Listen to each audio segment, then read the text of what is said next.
Also, Iran is laying traps at Karg Island. This is new reports from CNN.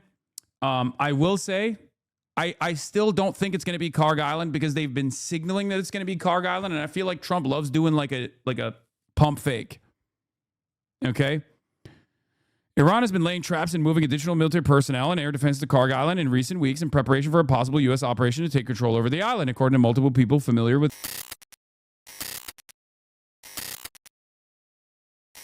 All right. Let's get to it. Iran's IRGC claims it hit a U.S. F-15 as new air defense system emerges. And down to Tehran, Al Jazeera's Ali Hashim there reports, Ali, that the IRGC is claiming to have hit an American F-18 fighter. What more do we know? Well, they've just published a video of an F-18 in the skies and being shot on with anti-aircraft fire.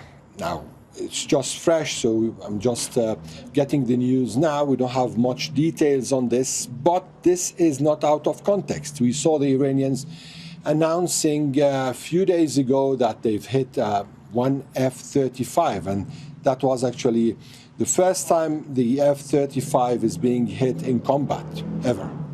Then we heard they announced that they've been also shooting on F-16, another F-15, and now F-18. So it's not just an isolated incident. It seems that they have something that they are using. And actually, the IRGC announced that they are using a new system that was developed after the 12-day war. The 12-day was the one that took place last year in June 2025. So they said that after the 12-day war, they developed or acquired a system that is capable of hitting American planes.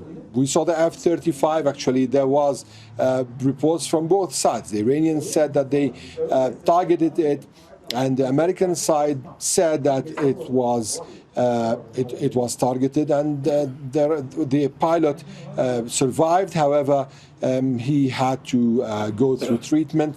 Then we saw the pictures coming today of the F-18, reports, as I said, of F-16 and F-15. So it seems that the Iranians are trying a new weapon. We don't know what's this weapon. We don't know what this system is. Is it a weapon or a system? It all depends on what they are using currently. But the fact here is that a narrative that was set over the past 3 weeks, that the skies of Iran are completely open, seems to be right now compromised, and that the Iranians are being capable, at least in some incidents or in some events, of targeting American or Israeli airplanes. Ali Hashim reporting live from Tehran. Let's take a look at the angles. Oh shit, oh shit, oh shit. Let's look at another angle. Oh, it drops flares, no? Or was that after the hit? Or was that, oh, that was the hit, okay.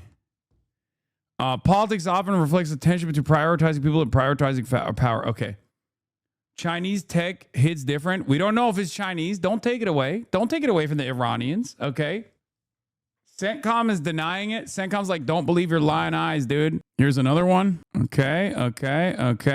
God damn. Another angle. Okay, let's see what FENTCOM had to say, because we don't trust CENTCOM. We trust FENTCOM.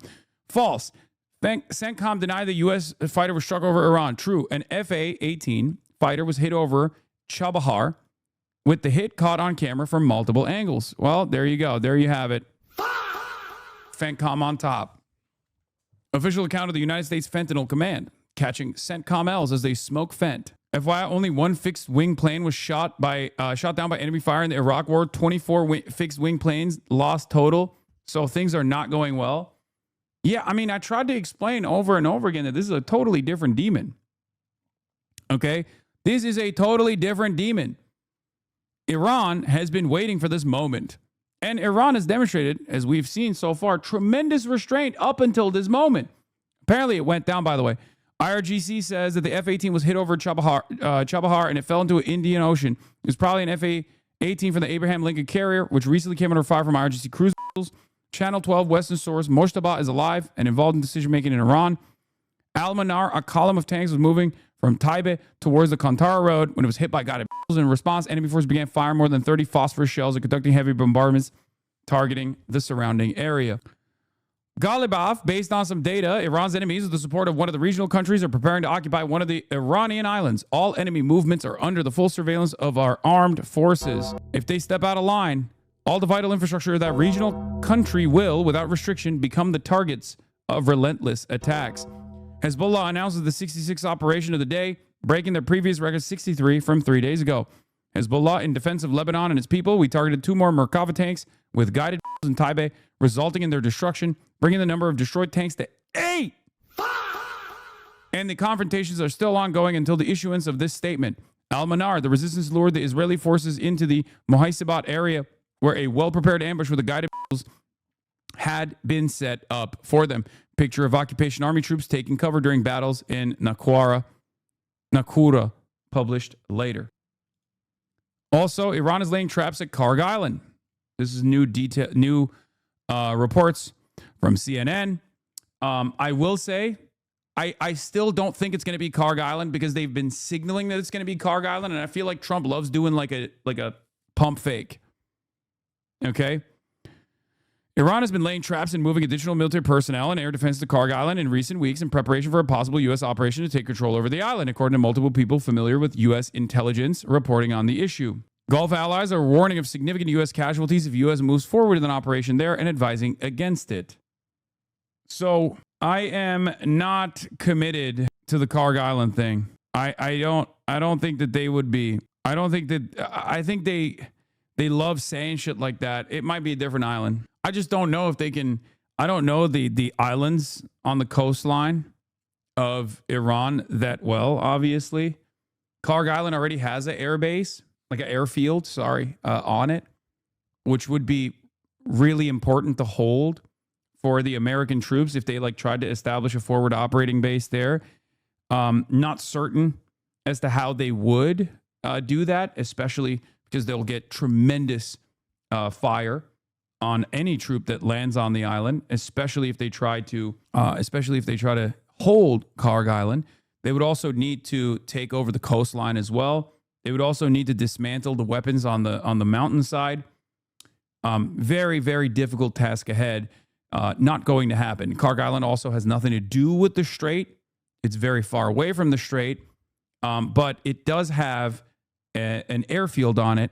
So if they were to establish a forward operating base, if they were to control that area, they could technically use it as a launching pad for other additional operations. I just don't think that they have this capability.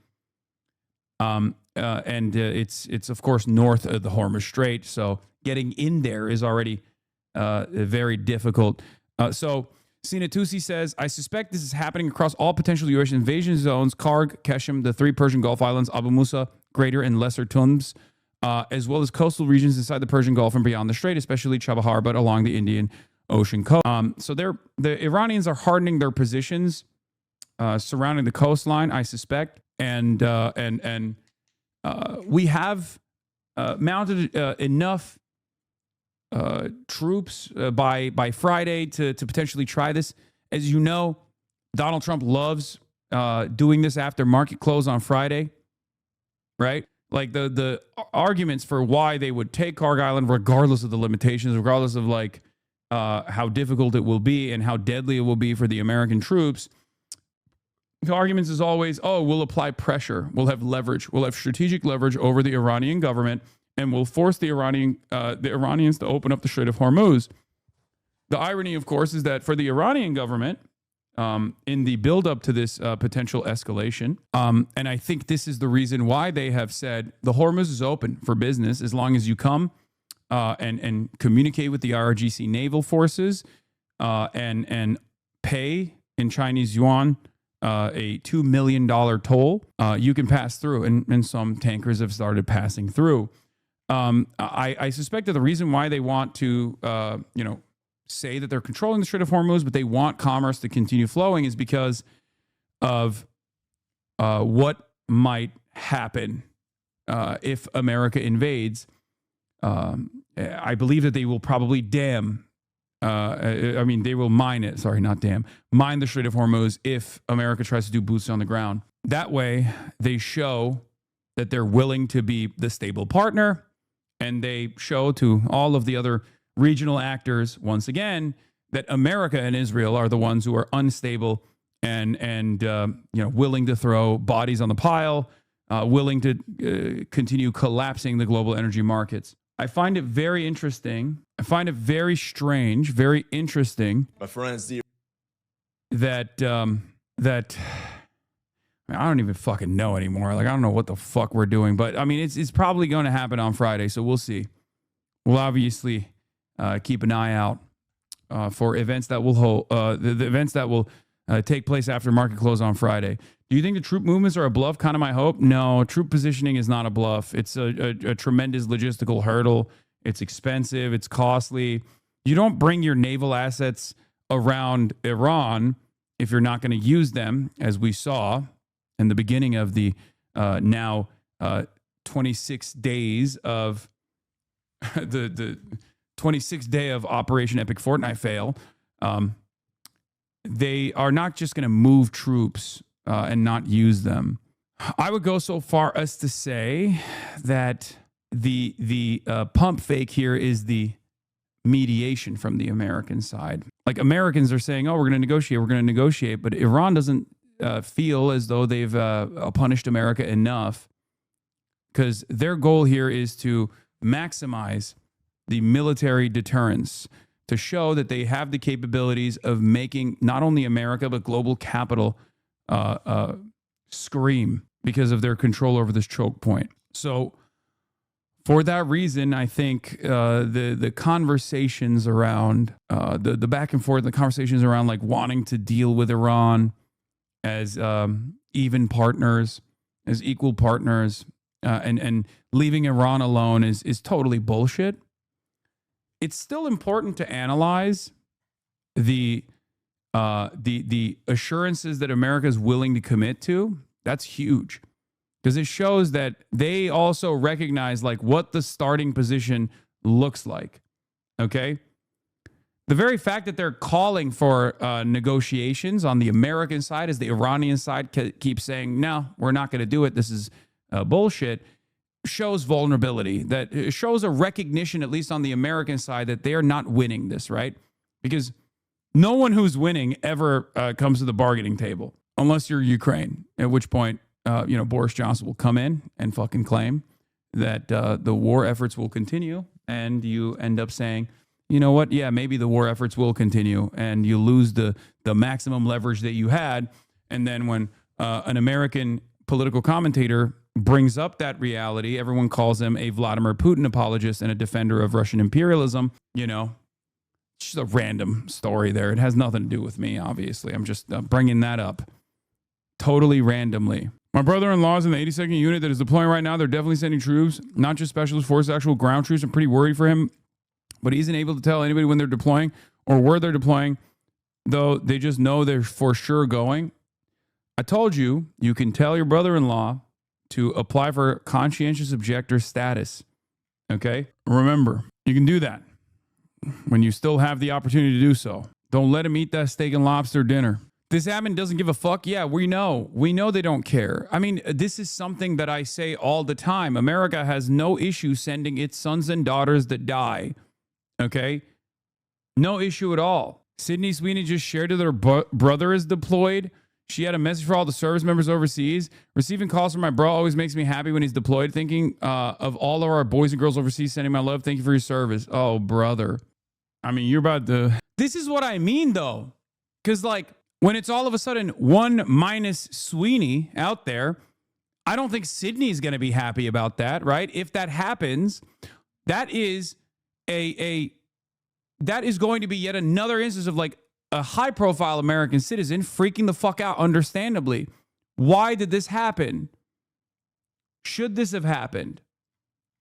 Like right now, you might be shutted out and assuming that, things are going to go well, but all signs point to things not going well. Okay. It's unbelievable. These people, the hubris, the imperial hubris that the average American hog has is unfucking believable. They're like, oh yeah, it's going to be fine. It's just like Afghanistan, right? Yeah. You don't want to see your brother in an FPV drone compilation. Okay. You don't want to see his last moments like that. Posterized. And let me tell you, I've seen photos of the Iranian forces already setting up FPVs on Karg Island. Okay? These guys learned no lessons from the Ukraine-Russian conflict. They just have not at all. Partially because it happened over there. No American troops were killed in the process, so they don't give a shit. That'll do a lot to the war effort, okay? The propaganda apparatus. You'll see the American government stamping out Reddit accounts that are posting these FPV compilations. They'll be like, this is terrorism. You're aiding and abetting the Iranian government. No more free speech for you, sir.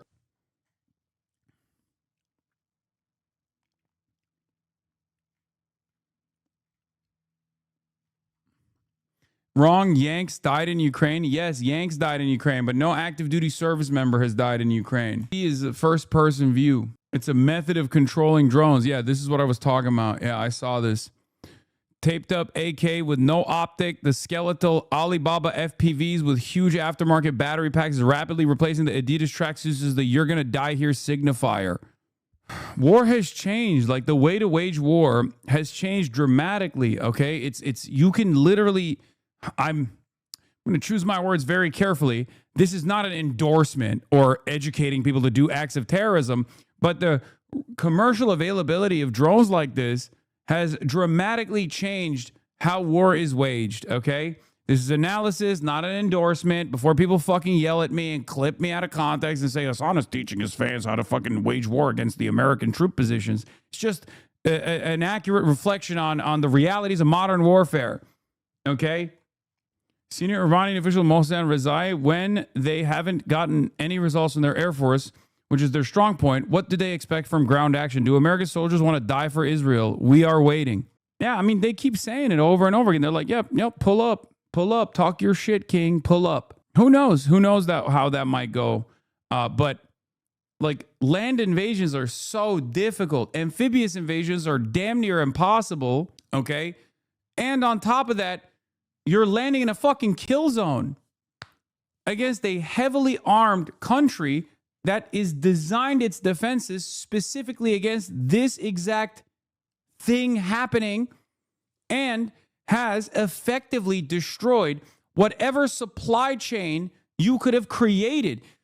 A lot of people don't understand. They think it's like a video game maybe, and they don't get it. Like they don't understand that this is not a video game. You don't just like click on troops and then they just like teleport into existence. Okay? You have to establish logistical supply chains. As a matter of fact, even the aerial bombardment campaign, which is America's strong suit, has been severely diminished as a consequence of all of the regional bases being blown to fucking bits, or at least being within striking distance.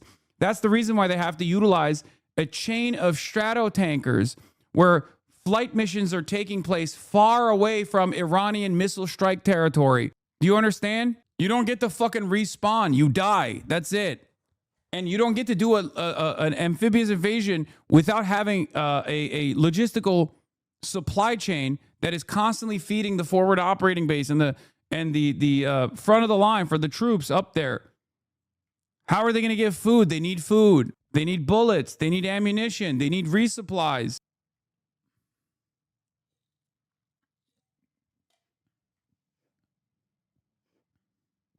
And the guys that they're fighting against are very experienced. These are not random like goat herders that picked up arms to fight back against the American invaders. These are motherfuckers who have been doing this, who've been training for this moment, who have a much better understanding of the lay of the land. They live there. And on top of that, they've already engaged in combat. They've done counterinsurgency in the region for years. Okay. There's already an automatic advantage for the population that is being invaded because they have no other option but to fight. Okay. They want it much more than the Americans do. The Americans are thousands of miles away from home, barely have a moment to jerk off, constantly thinking about their wives getting fucked back home by Jody, eating dog shit MREs, thinking, why the fuck am I going to die for Israel, dog? This shit sucks. Low morale already. And then they're going up against dudes who are experienced in combat and understand that there's no other option but to fight out of this. 200 gifted subs. Anilla 02, thank you for the 200 big bones.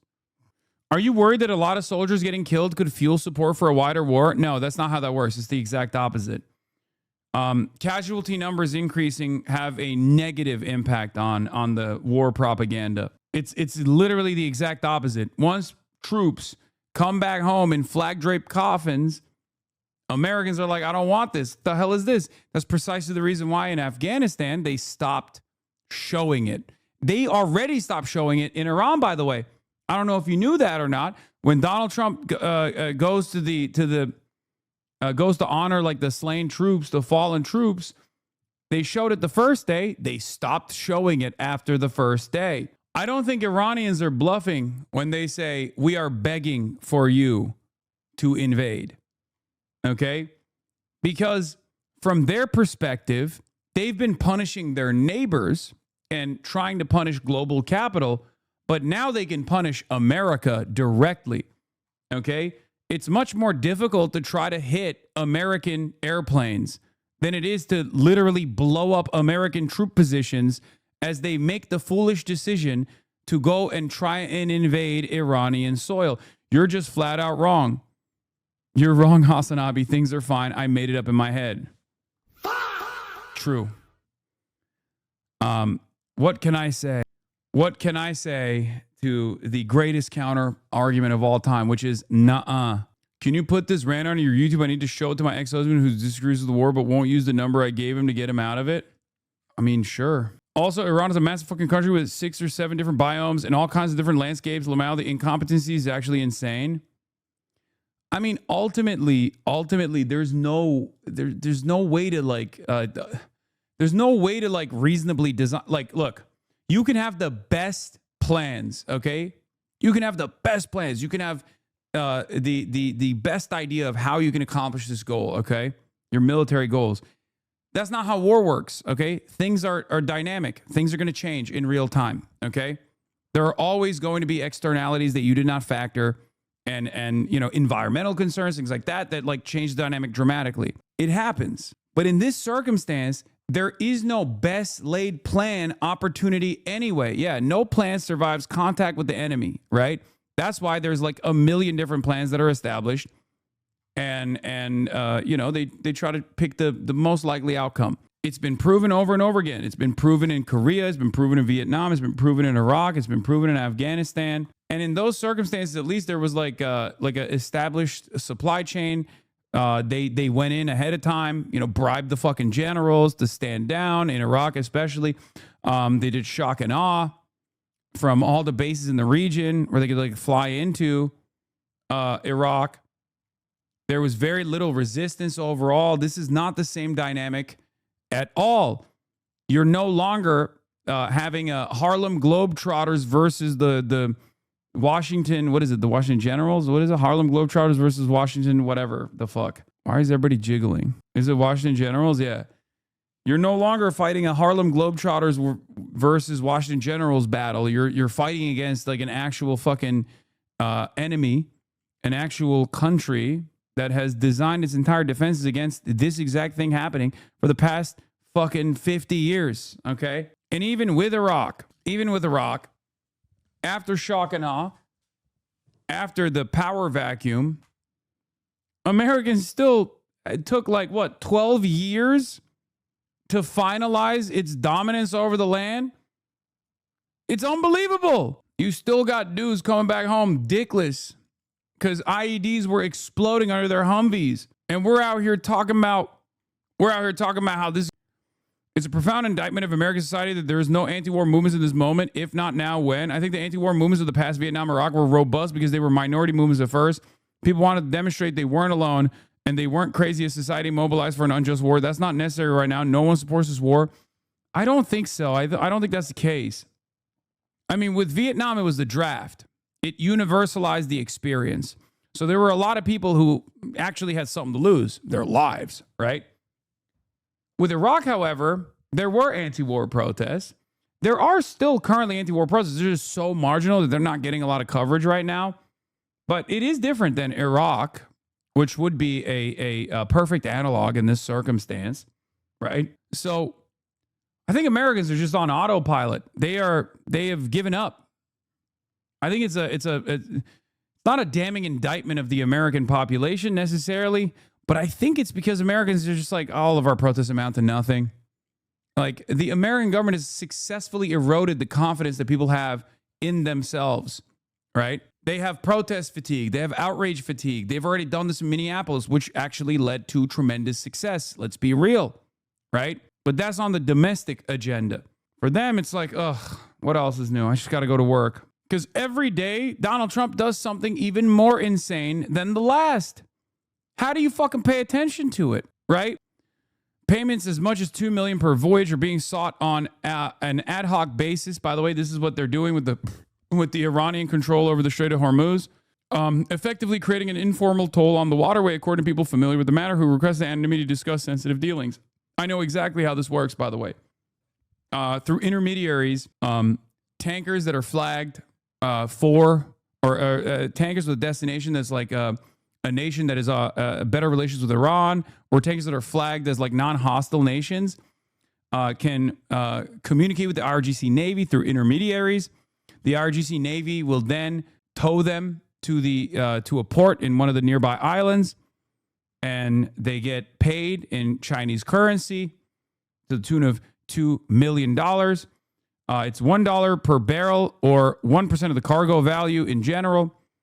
And then they're allowed safe passage through the Strait of Hormuz. Okay. At least in Afghanistan, we had Afghanis on our side. Even with that, we lost. Did we though? Yeah.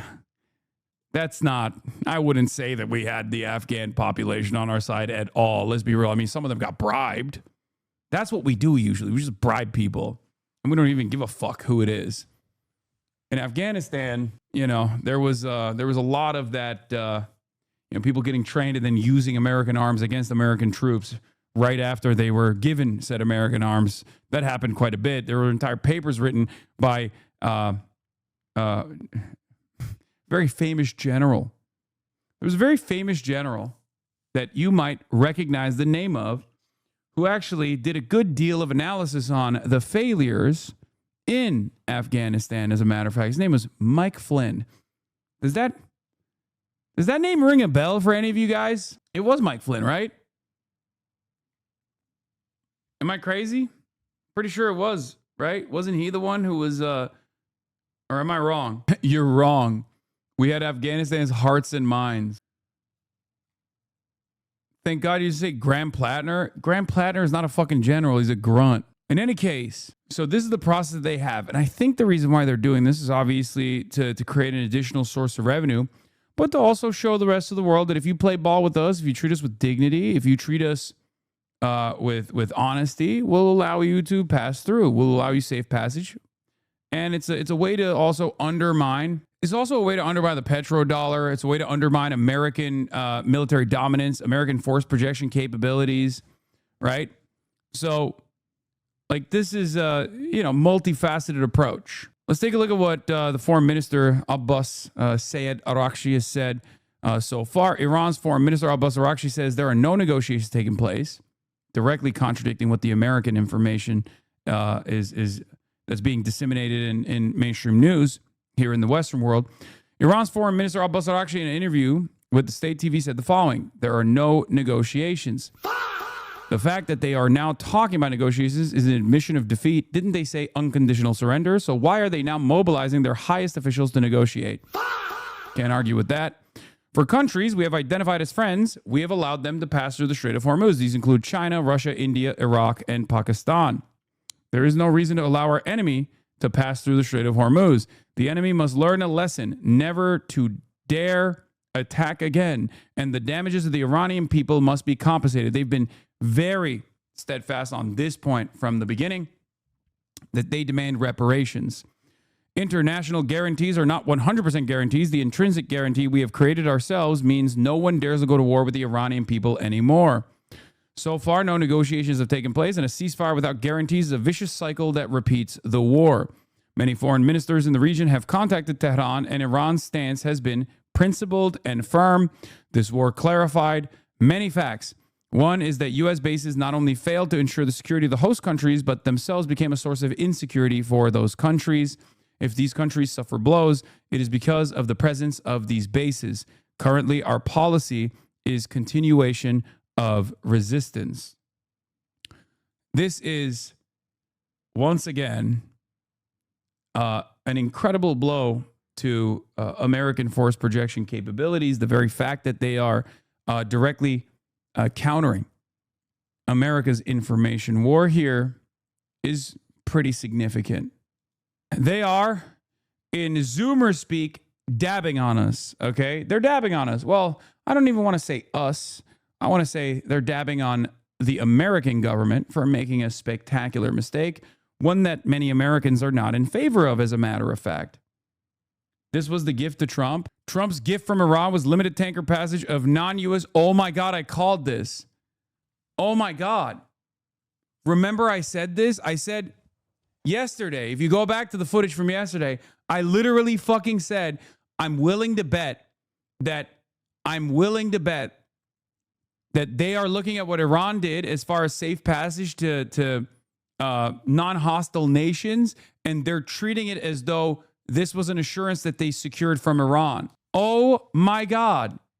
Oh my God, they're so fucking stupid.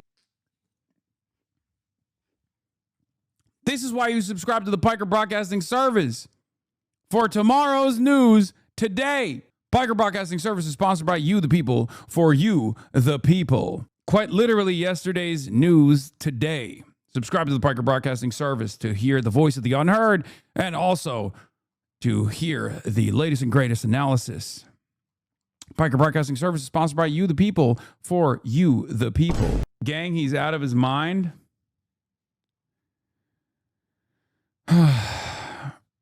Okay, I don't care about that. We have the dopest government ever. Lots of opinions, thank you for the 10. Or Coder, thank you for the 10. Lots of opinions, thank you for the 5 gifted subs. TPR91, thank you for the 5 gifted subs as well. Mike Moon, 22, thank you for the 5 gifted subs. Who took Mariam? Thank you for the 10 gifted subs. Iran did something yesterday that was amazing. They gave us a present worth a tremendous amount of money. It arrived today, President Trump said at the Oval Office on Tuesday. According to a U.S. official and a senior Arab diplomat cited by the Times of Israel, he was referring to Tehran allowing a limited number of non-U.S., non-Israeli fuel tankers to pass through the Strait of Hormuz. What is this? How can you read this as anything but an act of desperation from a country that previously was thought to be the most competent superpower on the planet that can dominate any country as long as they choose to dominate them? A country that recognizes the realities on the ground, a country that is actually coping. That's what is going on right now. We're not only failing to dominate Iran militarily, we are trying to take the L's that Iran is delivering to us, to the American government, as W's. This was not a gift that was given to the United States of America. Okay? If anything, this actually further exposes that America is a paper tiger. This means Iran is setting the terms. And the very fact that Donald Trump would try to stupidly, in the dumbest ways possible, claim this is a massive victory for himself is unbelievable. Yesterday, when I said this, I was like, that would be the stupidest version of events. And it turns out with Donald Trump, the stupidest version of events is oftentimes the real version of events. It's unbelievable. The move came after Washington, via intermediary countries, reportedly asked Iran for a goodwill gesture to test it was speaking to actors in a position of power as it claims it seeks a diplomatic off-ramp to the unprovoked war it launched in late February. Analysts cited by TOI said the gift had only a modest impact on global oil markets, if that, and does not amount to a major concession. Yeah, my wife's not cheating on me with a tennis instructor. I let her bang him. The sneako technique. I'm a cuck, but I enjoy it. That type of shit. This reeks of desperation, folks. Very, very difficult to see this as anything but desperation. Incredible. Haven't they allowed friendly ships for weeks now? Yes. And they also signaled that they were going to open up the Strait of Hormuz to non-hostile entities as long as they pay for safe passage, pay a toll for safe passage weeks prior to the revelation. So it's this is not, in my opinion, this is nothing to do with Donald Trump securing any sort of like concessions from the Iranian side at all. When do we revert to Shia? Well, one day you'll wake up and you'll say, Ya Ali, and you'll start thumping your chest, and you will know in your heart that you have already become Shia. It'll happen one day, spontaneously. You won't even realize that you have become Shia. This is so stupid. They let through, what, 5 or 6 tankers and made them pay to do it in an agreement that had nothing to do with the U.S. It sounds like Trump's people told him an unrelated Iranian act was a gesture of goodwill. Iranian action was a gesture of goodwill to manipulate him into taking an off-ramp. And if that's the case, they should do it, for the record. But the problem in that situation is that Iran still holds all the cards. And therefore, if Donald Trump thinks that there's de-escalation that could take place when Iran, doesn't back away from the fight, what is he supposed to do? Right? You disgust me, says Miss T. Marul. Why is that? Yoruldum. You are a sad little man. Niye yoruldun? Sen kimdin oğlum? Türk bir de bak. Disgusting diyor. İnanılmaz. I'm so wet for you, crazy. Wait, what the hell? No, like hem kendini kurtarmayı öğren hem de iyi bir şeymiş, ben de faydalanayım. Is a Turkish horn dog. I curse this fandom, you disgust me. Don't curse us, Miss T. Marul. Amına koyayım, mesajlar ne be? Valla. Türk delisi başka vuruyor yani, öyle söyleyeyim. Marul, bu azgınlık nereden geliyor? Abazalık. It's funny because like this is the origin story for like 99% of my fucking haters. Is like they first start off as like fans, they get real horny, and then they get real angry, and then they hate me for life. Ethan Klein, Sex Pestiny, Rape Tone. It's a terrifying predicament. Not every single person turns into a hater, but the ones that do, the ones that go from horny to angry, oh my Lord, they are so resilient in their hate. Do you just talk about politics all the time? Enough grifting. Yes, I do. Even when you're not paying attention. Hell hath no fury like a woman scorned. I mean, most of my haters are men, so I don't even, I wouldn't say this is the one unique Turkish lady who is horny. The U.S. official tells Times of Israel that when Washington began passing on messages to Iran over mediators over the weekend in order to test whether a diplomatic off-ramp to the war was possible, it asked Tehran to make a gesture of goodwill.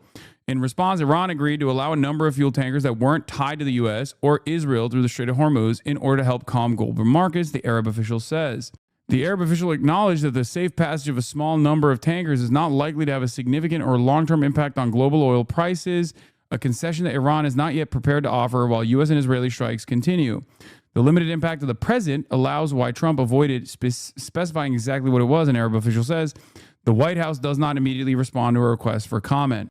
Do you get all your news from Twitter? Do you do actual research? This is a Times of Israel journalist breaking a story. Do you understand that there's a difference between like looking at random accounts on Twitter talking shit and imagining realities that did not happen and AI videos and Nazi-ass statements versus like a guy who is breaking his own story from Times of Israel reporting? Can you comprehend that there's a difference between these two things, or do you personally just look at, or do you want to just like make a more favorable argument to your position that I'm a deeply unserious person? Like, what kind of research could I do? Would it be better if I just went directly to the Times of Israel website, tried to bypass the paywall, which I do with regular frequency as well? But like, do you feel like that would be better? I sure can. That's why it's so funny. Haha, 80 tabs on Twitter. Okay. This is the Supreme Leader's representative of the Supreme National Security Council's Twitter account. This is a direct official communique coming from the Iranian government. This is irrelevant, but it's Jason Palladino, who's another reporter who I work with from time to time, quote retweeting some new reporting coming from my friend, former colleague, Ken Klippenstein, investigative reporter, identifying or breaking a story. Once again, U.S. military document leaked to me shows how Pentagon is working with private companies to manipulate the information you see about the Iran war. Okay. This is Clash Report breaking a story on Iran's Foreign Minister Abbas Araghchi, which we already saw. This is an Al Jazeera link. Again, breaking story from CNN's Natasha Bertrand about the Iranians hardening their defenses, getting ready for an American invasion on one of their islands or the entire coastal territory. This is Barak Ravid's reporting, being highlighted by Faituk News.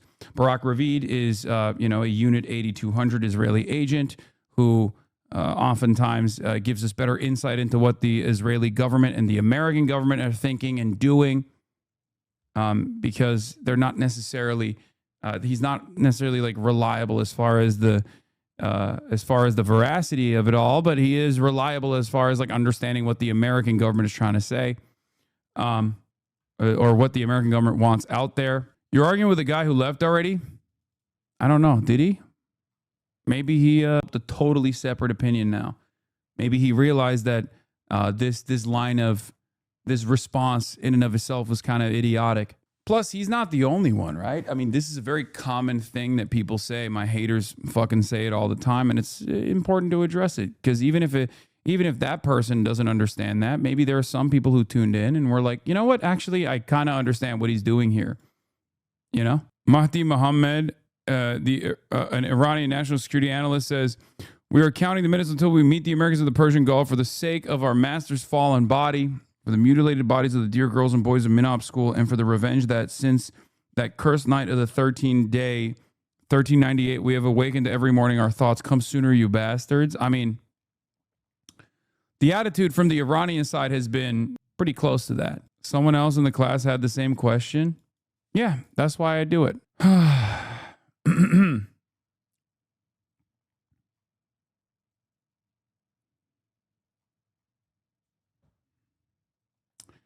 Anyway, Saeed Jalili, the Supreme Leader's representative to the Supreme National Security Council Secretariat, says the people of Iran know full well that one cannot trust an enemy. The experiences of recent years are clear testimony to this reality. For America, negotiations has been, above all else, a tool for deception.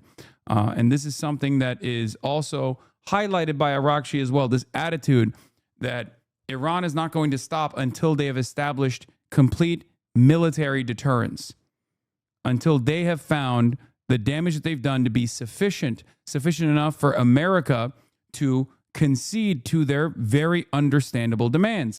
The demands that they have identified, the demands that they've communicated over and over again. And every let's just say every plane that gets shot down, like every time there's more damage incurred by the American force or the Israeli forces, is an instance where they're moving towards that military deterrence, right? Iran threatens to attack on regional country if Iranian island is occupied. Iran's parliament speaker Mohammad Bakr Kalibaf said on Wednesday that intelligence suggests enemies are planning to occupy an Iranian island with support from regional country, which he did not name. Iranian forces are monitoring enemy movements, and if they take any step, we will attack vital infrastructure in the regional country in continuous and relentless attacks. So, this, once again, shows, at least it gives a little bit of insight into what kind of initiatives they might take in response. And I think from the American side, we're not really seeing anything good, right? We're not seeing a sign of progress. If progress in this circumstance means de-escalation from the American side, we're not seeing that at all. Representative Nancy Mace says, just walked out of a House Armed Services briefing on Iran. Let me repeat, I will not support troops on the ground in Iran, even more so after this briefing. This is dangerous. It's very dangerous. Prem Tucker says, we may be on the brink of severe escalation in Iran. If you work in any level of government or the military and have any info to share or are simply exposed to anything relevant at all, please text on Signal at Prem Tucker .35. Your anonymity will be protected. Take care. Just so you know, if you got some info, you can leak it to our boy, Prem Tucker at Zeteo News. He is reliable. He's trustworthy. He's a great journalist. So just remember, it's premtalker.35. 34 or 35. Not 34. I just read something in the chat saying not 34, and I read 34. Premtalker.35. You going to No Kings on Saturday? Yes. This morning, the Pentagon is preparing to deploy up to 1,500 paratroopers to the Middle East as the president weighs diplomacy. Sources tell ABC News the Trump administration sent a 15-point plan to Iran to end the war. And this morning, Pakistan says they have delivered the proposal. President Trump alluding to the plan just days ago, claiming Iran had already signed on. Can you give us a many, like 15 points. 15 points. Iran has said yes. Well, they're not going to have a nuclear weapon. That's number one. That's number 1, 2, and 3. They will never have a nuclear weapon. They said yes to that? They've agreed to that. Iran still insists negotiations are not taking place and claims Trump's statements saying otherwise are parts of efforts to reduce energy prices and buy time for the implementation of his military plans. Still, the president is... Yeah, no, that's great. It's great that the leader of the most powerful nation on the planet is out here saying, we gave options for de-escalation to Iran, and we're having talks. And Iran is like, no, we're not having talks. Fuck you. That's awesome. Adamant negotiations are underway, though he won't say who the U.S. is speaking to. He cryptically told reporters he knows Iran is going to make a deal because they gave the U.S. what he called a very big present, without saying what it is. What that present is, but it was a very significant prize. And they gave it to us. We're also learning more this morning about the toll that this war has taken. Already 13 U.S. service members have been killed during this conflict, and a U.S. official tells us more than 290 have been wounded, Robin. And we think of all of those families that are impacted by that. And Rachel, the breaking U.S. housing market, home sellers now outnumber buyers by 630,000, the largest gap ever recorded. Holy shit. Oh my God. Holy Toledo. Spectacular. Read the topic. IR Anus. Oh, buddy. economic fallout of the war has Washington on edge as well. Yes, Robin, we know that oil prices have skyrocketed during this conflict. And this morning, the CEO of United Airlines tells us they will now be forced to raise airfare by 20% to cover the rising cost of jet fuel. Jet fuel has gone up about 70% during this conflict. So we know so many Americans already seeing those long lines at airports due to the partial government shutdown. Well, now they may be paying more for airfare too, Robin, due to this war in Iran. There. Yeah, thank you. Thank you, Rachel. Media has now posted an interview with an Iranian official detailing 5 conditions under which the regime there says it would agree to end the war. I want to walk through the 5 conditions here and then discuss why this is probably a non-starter here. I mean, a little bit of a housing market bubble pop isn't necessarily... I mean, it'll have a ginormous impact on the American economy, considering that many American homeowners see their houses as their nest egg. So it's gonna hurt a lot, but I think sometimes things need to get worse until they get better, if you know what I mean. I just don't have any faith that this will be a necessary market correction at all, and I think the American government will do whatever the fuck it can to ensure that,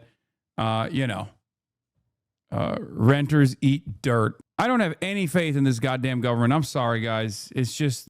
for the U.S. side, but the Iranian official telling Iranian state media that they would agree to end the war if there is a complete halt to aggression and assassinations by the enemy, the establishment of concrete mechanisms to ensure that war is not reimposed on the Islamic Republic, guaranteed and clearly defined payment of war damages and reparations, the conclusion of the war across all fronts and for all resistance groups involved throughout the region, and then finally, Iran's exercise of sovereignty over the Strait of Hormuz is and will remain Iran's natural and legal right and constitutes a guarantee for the implementation of the other party's commitments and must be recognized. So Iran here, at least according to this official speaking to Iranian state TV, is saying 2 conditions here that I think are, will be obviously non-starters for the Trump administration. The first is... I know you aren't in it for the value, but in your market, wouldn't your house value plummet in value too? Or does Cali real estate stay strong? Yeah, I don't give a fuck. Yeah, it would. But I'm not the average person, am I?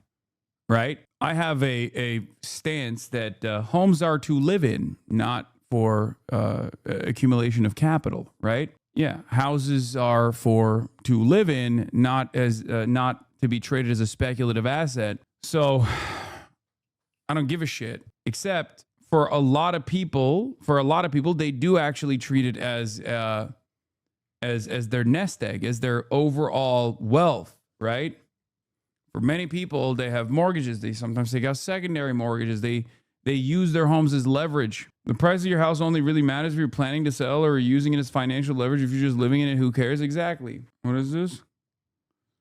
Bandar Abbas coast at midnight, March 26th. The lights visible offshore are reportedly not from the city, but from ships waiting near the Strait of Hormuz after being unable to obtain clearance to transit the waterway. Jesus Christ. The young millennials who dumped their entire savings into their first house the past few years are going to be the biggest losers, especially since they're probably more sensitive to layoffs. Yeah. Definitely. You said before China might not want the petro-yuan. Why do you think that? I just don't know if China has ambitions right now to become the global reserve currency. Sex Mecca, thank you for the 5 gifted subs. Payment of war damages and reparations. I mean, just can't see a world in which the Trump administration would agree to that. And then also sovereignty over the Strait of Hormuz indefinitely, right? They want to control that strait and then presumably be able to charge for safe passage through that strait. Those things seem like they would be very difficult for the Trump administration to agree to, but we'll ask the White House and see what their response is. If nothing else, this at least indicates that some terms are being exchanged between the two sides. We know that the U.S. side has sent over some terms of its own. Whether these negotiations take shape and actually happen in a physical way, or if this all kind of exists through media posts and through intermediaries and the like. قدرت راهبردی که از آن دم می‌زدید تبدیل به شکست راهبردی شده. The strategic power, this guy is so funny. The Khatam al-Anbiya Central Headquarters spokesperson, Lieutenant Colonel Ibrahim Zolfagari. The strategic power you used to talk about has turned into a strategic failure. The one claiming to be a global superpower would have already gotten out of this mess if it could. Don't dress up your defeat as an agreement. Your era of empty promises has come to an end. Your internal conflicts reach the point where you are negotiating with yourselves. We state this clearly. Until it is our will, nothing will go back to the way it was. That will only come about when the very thought of acting against the Iranian nation is completely wiped from your corrupt minds. Our first and last word has been the same from day one. And it will stay that way.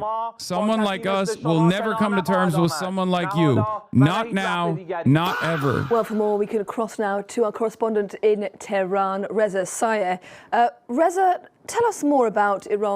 What? Why does this guy mog so hard? He looks Mexican on us. Dude, have you never met an Iranian from Iran? This is literally, I mean, maybe the reason why I'm not surprised by this is because like of my fascination for many, many years alongside all the Chapo boys as well of like Iranian bodybuilders and the, and their saga and their day-to-day existence. But like Iranians from Iran, yes, as opposed to Iranians that live in the Western world, diaspora Iranians. Have you guys never seen the Iranian bodybuilders? Huge bodybuilding culture in Iran. They're calling him the Tehran Tom, the new Baghdad Bob, for your information. Yeah, that doesn't actually work, though, because here's why it doesn't actually work. You can't call someone the Baghdad Bob equivalent if Baghdad is actually winning the fucking current iteration of the conflict. You can only do that if you're dominating. If anything, we are currently the Baghdad Bob. Donald Trump is the Tehran Tom in this equation, constantly saying, oh, we're winning. It's going to be so good. We're winning so well. Okay, maybe we're not winning, but we have it.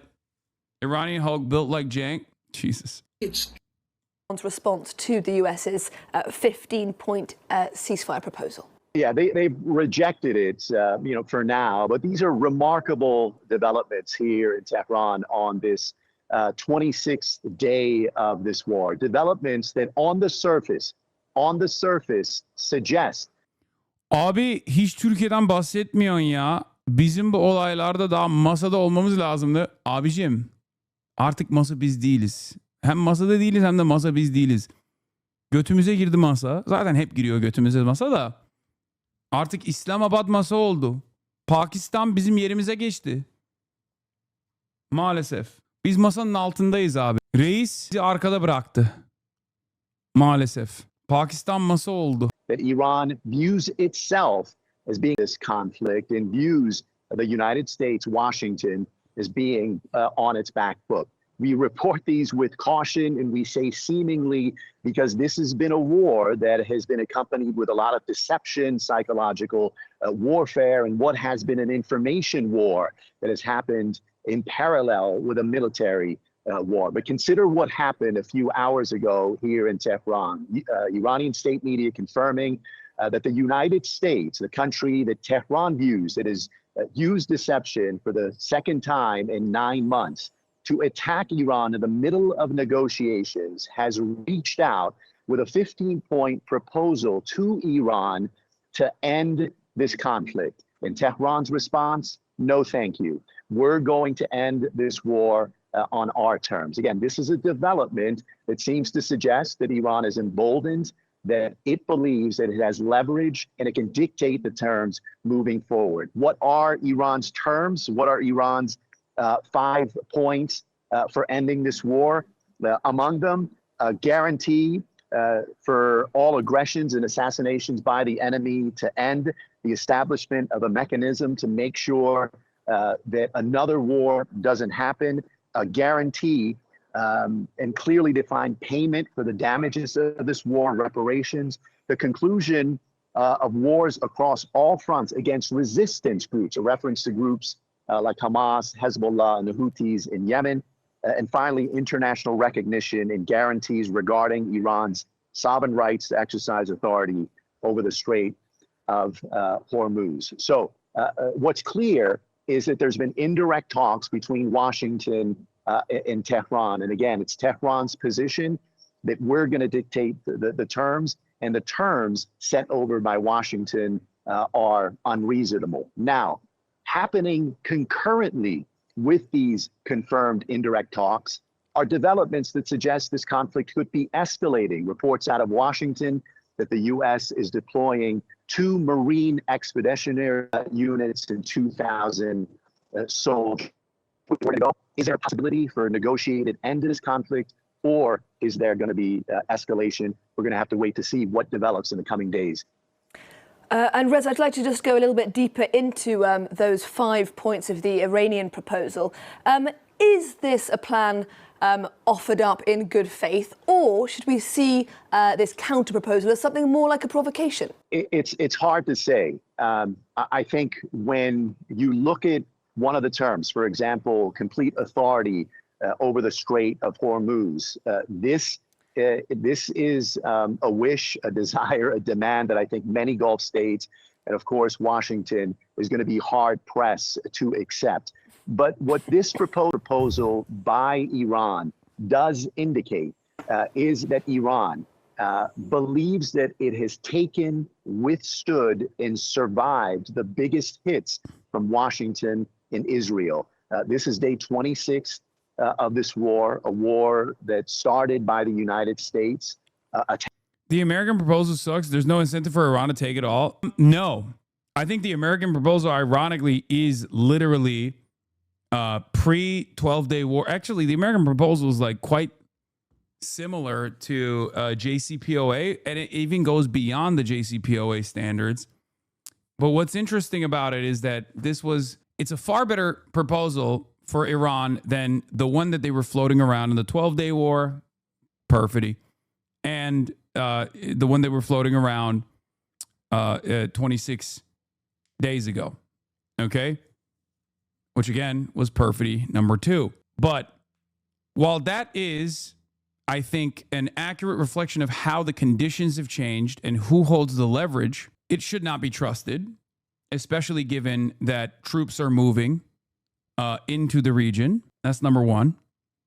So they're very clearly, I think, bluffing to hope that they can like strike Iran by surprise again, do perfidy number 3 to lower the Iranian guards. And I think the other reason why the other takeaway here is that even though there is a recognition that Iran is doing far better than they expected Iran to, it's not up to the United States of America to define the conditions. It's up to Iran. And that's something that's going to be a very hard pill to swallow for many American dick riders, many American chauvinists, right? In the American mind, we have dominated any country that we wanted to for as long as people can remember. We're not very good at taking the L. Actually, Trump is halfway decent at taking L's. I mean, he did it with the Ansar Allah, right? But that was a different story. That was like a side mission, right? Operation Prosperity Siege Guardian, or whatever the fuck it was called. Operation Protect Amazon Deliveries. The scale was far smaller. This is a totally different set of circumstances where the entire world is drawn into this. Like, they are all experiencing negative consequences from this. So they have to pay attention to what's going on. So the Iranian conditions that the American government is considered to be maximalist, by the way, which I do not consider to be maximalist at all, were as such. I'm going to show you right now. Hold on. Where the frick is it? God damn it. This is from OSINT Defender, but it's from Wall Street Journal.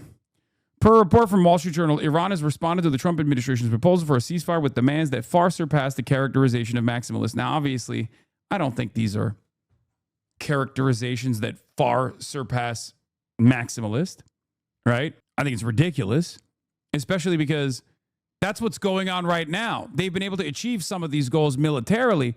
So who the fuck cares that Americans think it's maximalist? Iran has demanded the closure of all U.S. bases in the Gulf region, something that they've demanded since day one, something that you might even assume has been achieved militarily because they've been bombing them into dust. A new Strait of Hormuz framework that would allow Iran to charge fees for vessels that transit. Again, not maximalist. It's what's currently happening. Okay? The end of all sanctions on Iran, the end to Israeli operations against Lebanese Hezbollah, and no discussions on Iranian ballistic missile programs. Again, not maximalist. These were the base demands that they made. The only one that's like new, I would say, is the end of Israeli operations against Lebanese Hezbollah. Such demands have been called ridiculous and unrealistic by U.S. officials. I added a couple onto the pile, knowing that the Iranians are paying attention to Twitter. Maybe they'll see it. They should demand Israel denuclearize, withdraw to the Green Line borders, and pay reparations to the Lebanese and Palestinians. Also, they should make Israel agents register under FARA. Just as a contingency, long-term contingency plan. Since they have the leverage, might as well use it, These would be just demands. Now, that's a maximalist demand, by the way. They should demand Israel denuclearize. Now, that right there, that's a maximalist demand. I'll show you what a maximalist demand is. That right there is it. Okay? Don't know if your comments are sarcastic or not, but no way Israel would agree to that amount. I know, I'm joking, okay? It's a joke. Yes, this comes from the desk of Dr. Jihad. Let Iran lead investigations at nuclear capabilities so they know where they are for reasons. Yeah. Demand Israel's full dissolution. The full dissolution of the Zionist entity. That would be maximalist.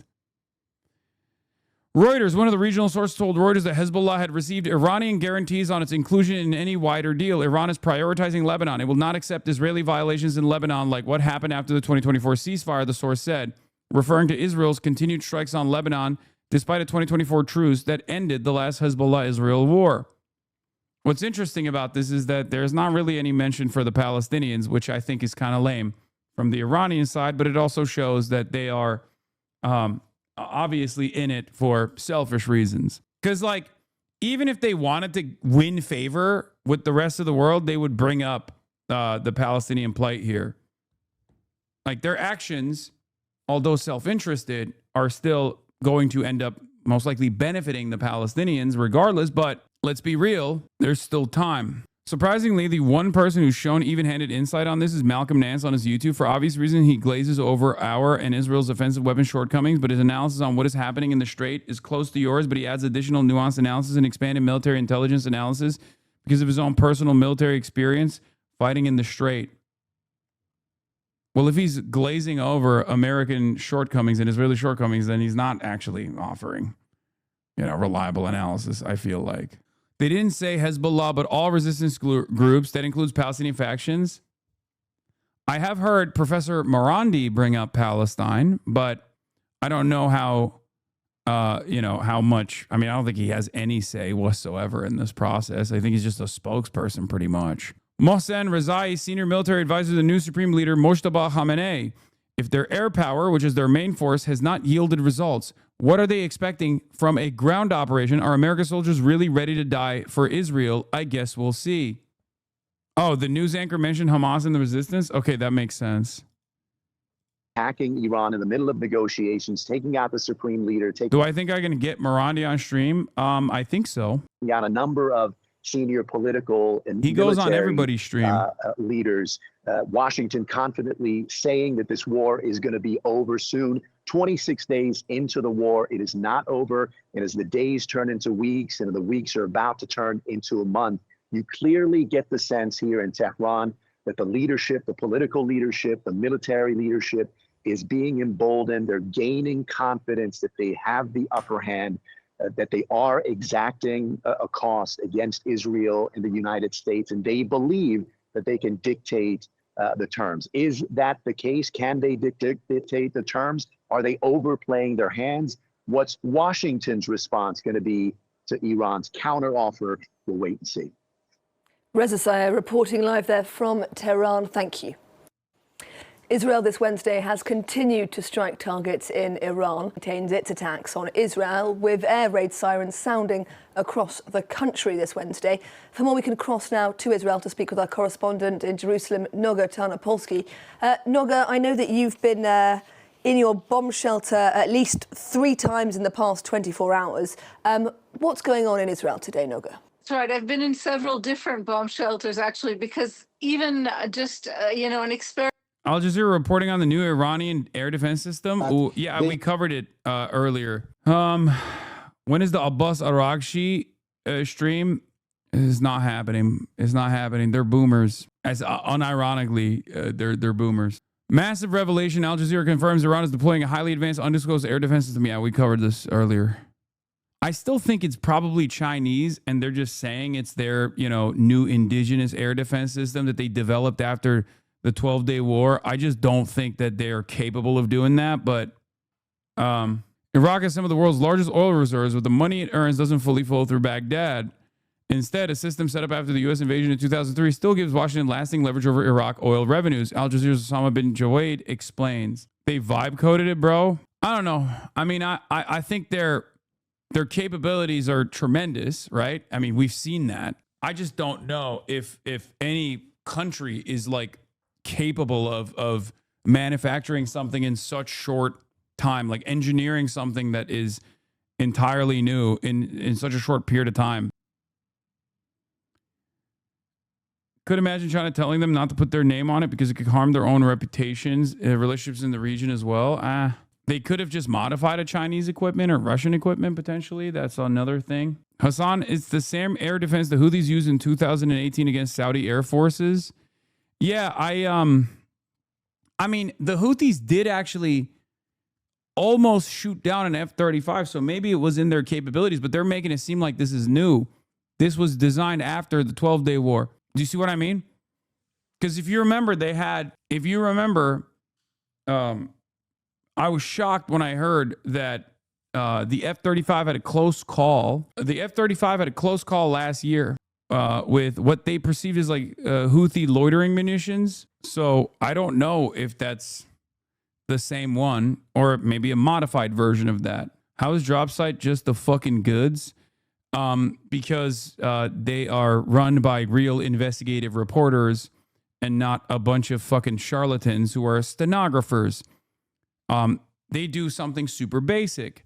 They treat American and Israeli enemies as not just foreign adversaries to disparage, but as, competent, logical people. And as brilliant investigative reporters, they find contacts, they establish contacts with people within the governance structure of whether it be a non-state actor like Hamas or even a foreign government like Iran. That's it. It's actually, it's not dissimilar to the way I approach my analysis on China, right? Like, what do I always tell you? You'll have a tremendous upper hand. You will have a tremendous upper hand if you listen to what the Chinese government is saying and take it at face value. And there's no reason for you to assume that they're lying, right? Because every 5-year plan that they have revealed, they've actually accomplished like a lot of strategic targets. So there's no reason for, when China says like we're a communist country, you know, we're a transitional socialist democracy, or so, not a democracy, but like a transitional socialist government, right? A dictatorship of the proletariat. Here are our 5-year plans. We do not care about profit beyond using it as an accelerant for industry, right? When they say stuff like that, a lot of people go, nah, that's not the case, right?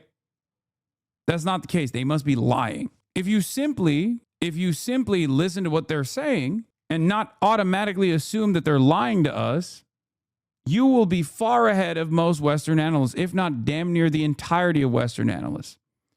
And the same principle holds for investigative reporting on foreign affairs like this, right? If you're an investigative reporter and you're invested in finding out the truth, if you treat people within the Politburo of Hamas or the governance structure of Hamas as human beings and not just like fucking barbaric animals who are illogical and just simply operating off of seeing red or whatever, you can get tremendous scoops. And that's how Dropside does it. That's how Western press used to do it, by the way. There are a lot of people that used to not just comply with the State Department narratives or write articles as though they are operating as stenographers for the American government. People used to do that. Many journalists used to do that. Newspapers used to take pride in the fact that they would write and publish things that were harmful to the national security interests, that went against what the official correspondence of the government was. Now, they didn't do it all the time, but in the unique moments where they did do that, you know, Seymour Hersh is a great example of this. He's and Chris Hedges is another great example of this as well. Like when they used to do this kind of investigative reporting, investigative journalism, adversarial journalism, they would get a lot of prestige out of it, right? What changed? Global war on terror, I think. Global war on terror diminished all of that. Like they destroyed it. It became less and less frequent. And it wasn't because the American government was better at like closing up leaks or what. The types of journalists that news media, mainstream media hired were more favorable to reporters that were doing access journalism rather than adversarial journalism. The Jews bought all the news outlets. Come on, man. Yeah. During the global war on terror. Like, even if you have this idea that all of these like major newspapers are owned by Jews, no exchange of ownership took place.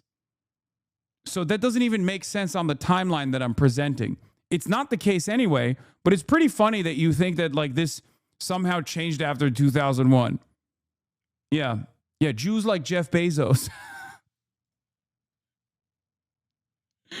Yeah, Jewish Jeff Bezos purchased Washington Post to do Jewish news. Yeah, Jewish Elon Musk purchased Twitter, turned it to X. Once again, U.S. media is casually reporting the Pentagon's use of human shields. Here, the New York Times details how U.S. troops are hiding in civilian office spaces, hotels, because they don't want to be vulnerable or too close to the current front lines.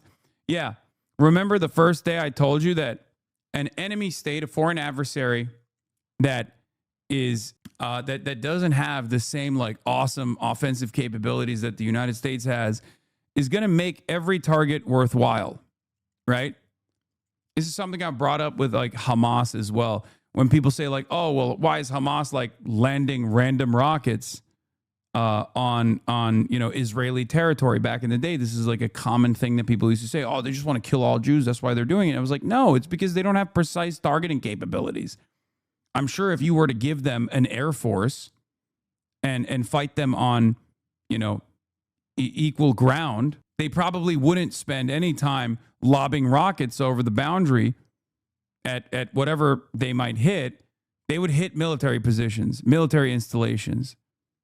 Because the military is the one, not because of like some sense of morality. I mean, that might be the case too, but because, you know, the military is the tip of the spear. That's who's hurting them. Your goal in battle is to attrit the military defenses and the military offensive capabilities. Why the fuck would you waste munitions on like random people? And that's part of the reason why I said that the likely reason as to why Iran was not only prioritizing the American military bases, but like random hotels and shit was for this reason. You understand? Why does Russia do it on Ukraine then? Wait, what do you mean? Because Russia isn't Iran. Russia has tremendous offensive capabilities. That's the reason why America, also just like Russia, and Israel, also just like Russia, will blow up whatever the fuck they want to. They have the resources. There is a economy here, right? Like Iran wants to continue this war of attrition. It is by need. Iran has bombed U.S. bases across the Middle East in retaliation for the U.S.-Israeli war, forcing many American troops to relocate to hotels and office bases throughout the region, according to military personnel and American officials. Look at that. Told you. General Kane said that layered defense throughout the region were allowing the United States to protect troops and interests, but that the Pentagon was trying to bolster defenses in the region. Part of the problem for the Pentagon is that 2 decades of war in Iraq and Afghanistan, war zones where the United States quickly established air superiority, left the military with facilities and headquarters close to the current front lines. Oh no. While Bagram Air Base in Afghanistan and the U.S. Embassy in Baghdad, for example, were often targeted in suicide bombings and other attacks, neither the Taliban nor Iraqi militias possess the kind of ballistic missile capability that Iran has. Every single story that features sober analysis on how the war efforts are going basically is an admission that, oh shit, Iran has hands. That's all they keep writing over and over again.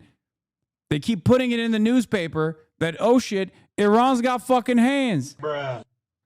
During the war, in Iraq in particular, the United States built up bases there and in Kuwait, Bahrain, Saudi Arabia, and Qatar. Now the war in Iran has made all those bases vulnerable to the point where service members can't really live or work there for extended periods, military officials said. The U.S. military in the region is experiencing imposter syndrome. The U.S. military in the region is experiencing or is excited at the prospect of doing work from home initiatives. Sorry. Is it weird that they don't talk about that base in UAE? What do you mean? Why is Iran letting Indian vessels through? We are so clearly aligned with Israel. Regional actor that could prove to be a valuable ally out of self-interest later down the line.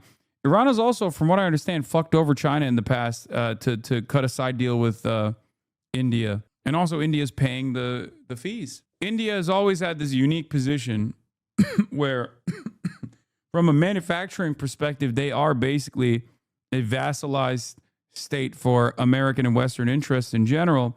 But due to their complex history of being dominated and being colonial subjects, they also aren't very trusting. They operate in a similar way to Turkey, where they have regional goals. They're a massive country. And like, for example, when you look at the Russia-Ukraine situation, they're a mediator for Russian oil and gas to enter the global energy markets. So they, cut side deals with American foreign adversaries and Western foreign adversaries all the time. Mayor of Tehran wants to sanction the U.S. now. Alireza Zaghani, rather than bargaining to lift sanctions, we're focused on shaping a new sanction framework against the U.S. and its allies in the Strait of Hormuz. Lifting U.S. unilateral sanctions doesn't need a negotiation table. Our missiles have already delivered the results. Instead of negotiating to lift sanctions, we have focused on creating a new framework of sanctions against America and its allies in the Strait of Hormuz. That's funny. I guess they are technically applying sanctions to U.S. vessels right now. Not that there's that many of them crossing through the Strait of Hormuz, let's be real. But even then, the ones that do, there is still a good amount. Just not ones that are coming to the United States of America. When the New York Times took 5 days to attribute the Minop school bombing to the U.S., its reason for taking so long was they couldn't attribute responsibility until they collected evidence. Yet, despite Iranian denials, they automatically know who fired the first missile or who fired the missiles at Diego Garcia. Weird. Yeah, Iran has denied this one. Iranian missile strike far off target, but U.S. remains out of range. New York Times is going off pure U.S. and Israel say so. They've done no independent analysis. They have not sent investigative teams to the Indian Ocean to see the wreckage. Again, maximum skepticism for Iranian claims, maximum credulity for U.S. and Israel claims. Yeah, Payatollah. Mark Rutte even said Israeli intel doesn't convince him that Iran fired it. Yeah, I don't know exactly what that story was about. New, Iran strikes chemical complex in Negev while linked to white phosphorus production. More anti-colonial action here. More action against the settler colonial entity, and more decolonization initiatives taking place by force. An Iranian ballistic missile struck the state-owned ILC Rodam chemical complex in Israel's Negev on March 25th, causing a large blast and fire at the facility, according to reports and geolocated footage. The site near Dimona is part of Israel's largest chemicals company and is linked to phosphate extraction used in the white phosphorus production. According to reports cited by Cradle Media, Human Rights Watch, and Amnesty International have documented Israel's illegal use of white phosphorus in both Gaza and southern Lebanon. Yep. Ironically, Iran is far more moral actor because they are a theocracy, murder of innocence, a sin. Okay, I don't believe that sort of shit. Come on, man. That's ridiculous. You guys are behaving in a ridiculous way. This is when you start glazing too hard, okay? Like, it's a state. Calm down. Calm down. That's ridiculous. Jesus Christ. Ugh. No, it's not even that a theocracy is good or a theocracy is bad. I'm not making a statement on that. I'm just saying that no state operates on moral boundaries, okay? They operate out of self-interest. Obviously, they want sovereignty for themselves and their population, and many of the heads of state, like, no matter how corrupt or how evil a state might be, in the overwhelming majority of states, there is still a primary focus on protecting its citizens, okay? Yes, includes Iran as well. Like, for example, their strategic restraint for years and years revolved around not their fears that America will retaliate or whatever and destroy them and collapse the state in and of itself, clearly, because they had the capability, as we found out for the past 26 fucking days. Their strategic restraint was because they didn't want their people to be punished. While they certainly would punish their people, right? It's not a secret that the IRGC has oftentimes been far too ruthless and far too brutal in cracking down and stamping out protest movements, anything that they consider to be destabilizing, right? They absolutely still clearly did not want to escalate and consistently demonstrated restraint because they were worried that what is happening right now would happen. They only reacted the way that they did after America took the initiative and engaged in perfidy once again, and also decapitated the entire leadership. Allah woken your people too much, they've become Shia. May Allah awaken the people and help them to see the evil doings of Israel and the United States. Like, the Iranian axis of resistance against Israel is one of the greatest examples of states not behaving in a moral way. Sometimes their actions might lead to morally righteous outcomes, but they're not actually moving in a moral way. And there is no better example of this than the Iranian red lines, the Axis's red lines that were designed to stop Israel from literally doing genocide in Gaza. And Iran and Hezbollah both, and Hezbollah at least had like some limited military deterrence that they engaged Israel with, whereas Iran didn't do that much, right? And Iran actually suffered as a consequence of their strategic restraint. But the reason why they did that, clearly, was because they just didn't want their people to be killed. Do you understand? Hezbollah joined the fight after October 7th, yes, but in a very limited manner. In a very, very limited manner. Because even, again, Hezbollah, led by Hasan Nasrallah, was also demonstrating their own version of strategic restraint. Because if you have any understanding of like strike patterns, capabilities that Hezbollah had at its disposal and what they used versus what they could have used, there's a reason why this current iteration of the conflict in Lebanon is different than post-October 7 military action by Hezbollah. Okay? If you look at the Israeli analysts, as I have, they have literally come to the conclusion that Hassan Nasrallah was a far more restrained actor than what remains of the Hezbollah leadership structure right now. They have openly said that the ways in which Hezbollah has been pummeling Israel in the last 20 or so days reminds them of like 2006. They've absolutely been taking out tanks, constantly pummeling northern Israel. Don't glaze too hard. You should tell that to my mom, who in a span of 2 weeks went from İranlılar gerici olmasalardı, bizim gibi layık olsalardı, bunlar hiç başaramazlara. I will die for you Sayed Moştaba. Vay be. Türklerin İran'a böyle gaz vermesi enteresan. Olarak Arap sevmezler. İran'ı hiç sevmezler benim bildiğim kadarıyla. Hani İran'a saygı duyarlar ülke olarak ama çok sevmezler. Hele mesela Hizbullah falan hiç sevmez Türkler. Geçmiş bu konsept artık. How is funding resistance such as Hamas from Iran not helping Palestine? Do you not understand what I was trying to explain to you? Of course, Iran has funded and offered logistics and offered training to Hamas militancy, to the Palestinian resistance outright. Okay? But that's not done as like some kind of moral, that might have a moral purpose, that might have a moral outcome, at the end. Like if you were to successfully liberate the Palestinians and allow them to fight back militarily and develop sovereignty, then that's a righteous outcome, right? That's a moral outcome.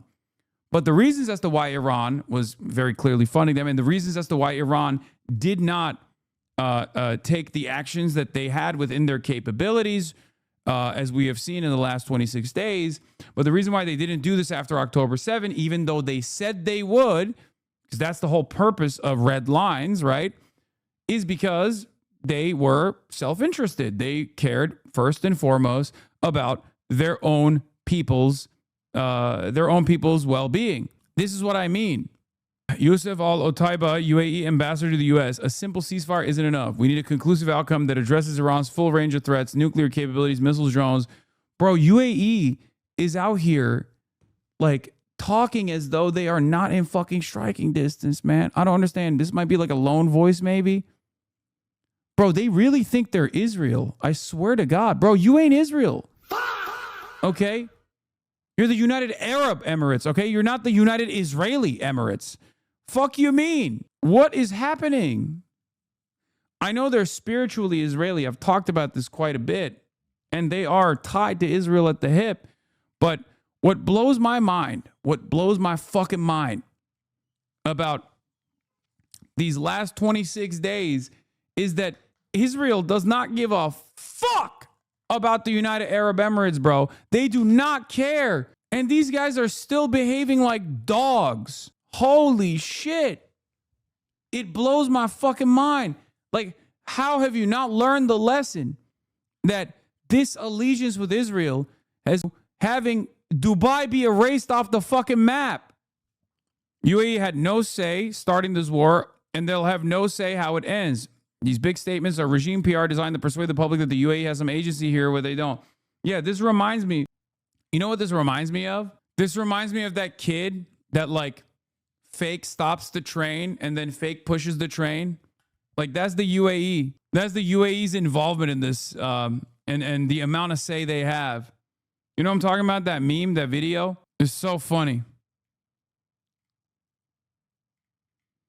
Anytime a non-Zionist person dies, Israel's happy. Brother, UAE is a Zionist country. No, you mean anytime a non-Jewish person dies in this equation, Israel is not necessarily happy, but they just don't give a fuck.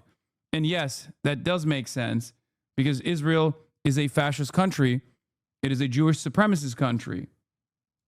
Yeah, this is the one I was looking at. Wait, no, not this one. There's another one, but I guess this one works too. That's the UAE, baby. It's not a lone voice. It's their policy. Just in, Dubai's deputy police chief, Dani Khalfan Tamim, says, calls for more cooperation with Israel and attacks Arab leaders.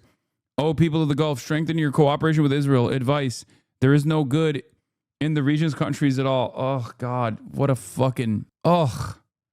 Ugh. Sharmuta. Gahpe. Kalb. Kalb. Kus immek sharmuta. Oh, my fucking God, dude. Jesus Christ. Watch your mouth? Man, what the fuck are you talking about? No, in the Gulf, we say chalp. Kusoktak sharmuta. Cuck chair was made for this guy? Bro, anyway, UAE had no say in starting this war and no say in how it ends. We want Iran as a normal neighbor. It can be reclusive and even unwelcoming, but it can't attack its neighbors, blockade international borders, or export extremism. Oh my God. The United Israeli Emirates saying you can't export extremism? Bitch, you literally fund and supply arms to ISIS militants in the Gaza Strip in coordination with the Israeli Zionist entity. And not only that, but you're currently doing a fucking genocide separately in Sudan by funding the RSF. The fuck do you mean? Iran should not export extremism. That's all you do, motherfucker. God, the UAE, man. Oh, it's just, I'm not, let me just say, I feel bad for people who are stuck there, but if there is one country that is like morally the equivalent of Israel in the Gulf, it's like they are somehow fucking worse than Saudi Arabia. How is that even possible? How is that even fucking possible? Unbelievable. The way, the audacity, the gall, the way these guys fucking operate, the shamelessness. Yeah, the UAE. No wonder it was a Emirati that gave Jeffrey Epstein. Oh my God, I forgot about Jeffrey Epstein. Ironically enough, that's the other thing. Like, they are the most involved with Jeffrey Epstein. Like, the most involved. They're gonna make videos about you, bro. Yeah, they're gonna get those. Like English speaking, like perfect English speaking Instagram influencers to be like, the UAE actually despises extremism in the region. We're not like the rest of those disgusting Arabs. We're actually a different kind of Arab. Have you guys seen those videos where they do like these like insane Orientalist videos about their own people? It's fucking terrible. I mean, the phone flip video is beast mode. I do appreciate that one. I think you guys are wrong. Your Chinese fans turned you into an isekai anime title. A socially awkward, makeup-free news anchor suffers a social anxiety meltdown at the Vanity Fair's Oscars party, too afraid to speak to the stars who support Palestine, missing the chance to talk to goddess Dua Lipa, and surprised that Hudson actually knows her. I was always stunned by the lunacy of the Abraham Accords from an Emirati perspective. The UAE's conflict with Iran is far more resolvable than Israel's conflict with Iran. Accords and explicitly becoming a member of Israel's anti-Iran bloc, the UAE essentially attached itself to Israel's conflict with Iran, even though Israel is 1,000 miles from Iran, while the UAE is only 50 miles from Iran's shores. The UAE made itself a frontline state in Israel's fight with Iran. Abu Dhabi is now paying the price for this mistake. Geography is ensuring that key decisions are made elsewhere while it pays the highest price. Here's an example of those influencers. Yes, the UAE has been paying me and influencers to talk good about Dubai, Abu Dhabi, and all of the Emirates. Let me tell you how much they have paid me. They paid me with things that money cannot be brought to the table. They paid me with safety, security, love, acceptance, growth. I wouldn't have become who I am if I was in a different country. So this propaganda in the West and whatever it is, and the jealousy, because they don't understand how come all of the influencers got together, picked up their phone and showed you the truth, showed you the safety. And if you want to know the safety, like now, I'm more sure of the safety. The first video... Bro, they all got Dubai face, by the way. It's crazy. They all got Dubai face. It's just like lip filler, Botox galore. Oh my God. I don't even want to fucking finish this goddamn TikTok. Check the comments, please. I don't even care. Yeah. Mar-a-Lago face versus Dubai face. Would Iran only be morally righteous if they attacked Israel right after October 7th? Maybe it was a strategic depth on their end to wait until they had the stockpiles and Israel has been on their ass. No, dude. You think they just materialized the stockpiles in the last 2.5 years? What are you, crazy? They've had the motherfucking stockpiles. I'm telling you, I think Yahya Sinwar's Yahya Sinwar's design was to trigger this far before it actually ended up happening. No, Iran just didn't want the smoke. Like, understandably, they didn't want their citizens to be killed. They just thought that they could, they thought that the American and the Israeli side would not engage in lunacy. Okay. Well, they were wrong. They're fucking lunatics. That's it. They're lunatics. Surely Sinwar would have spoken with Iran? No, fuck no. This was literally, this was not done in coordination with Iran. October 7 famously was not done in coordination with Iran. It was the last time that America, Israel, and Iran agreed on anything.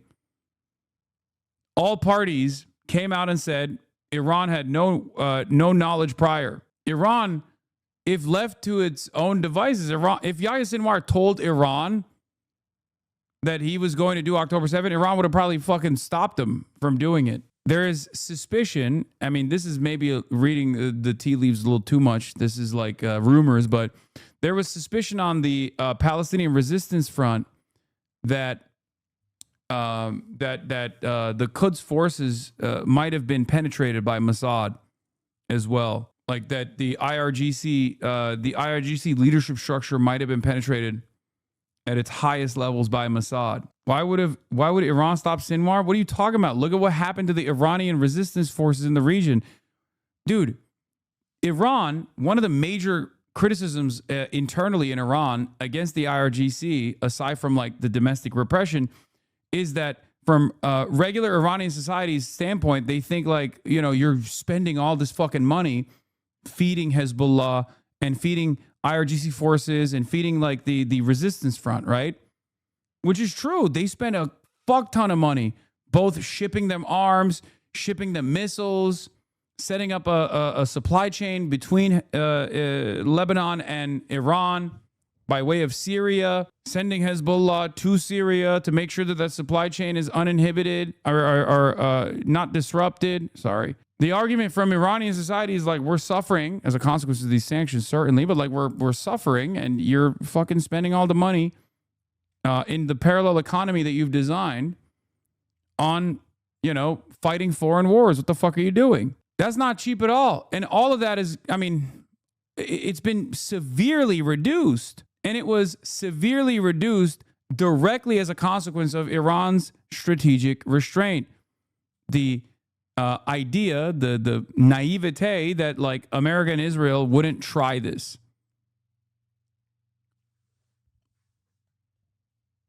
What sources say Iran didn't know? Every source except for Wall Street Journal. Wall Street Journal was the first American news outlet that said Iran had working knowledge of October 7. Israeli officials came out and said that's not the truth. American officials came out and said that's not the truth. And the Iranian officials came out and said that's not the truth. There was one party that definitely knew that October 7 was going to happen, though. And that's motherfucking Israel. Okay? Anyone that says Israel did not have any prior knowledge of October 7 is the biggest moron of all time. Of course they knew. The question is whether or not they knew how bad it was going to be, and you know, how much of that was hubris, I guess. They knew and they didn't do shit about it because they were like, oh, this will be like a limited operation that we can like control. Some people will die. Maybe we'll like do genocide in Gaza. Shit, you. And Yahoo's own spokesman confirmed that they had warning from Egypt. Yeah. I mean, we knew that already. Egypt also confirmed that.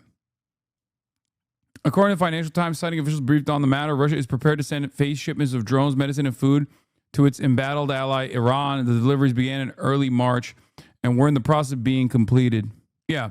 It was only due to the strategic restraint demonstrated by Ayatollah Ali Khamenei that Israel was able to target and single out different factions of the resistance, the axis of resistance, piece by piece. As demonstrated by what's going on right now, Iran actually had a lot more capabilities. Like imagine if all of the axis of resistance remained intact and was funded and had their launching capabilities and were just like doing maximum damage to Israel after Israel violated the red line that Iran had set prior, right?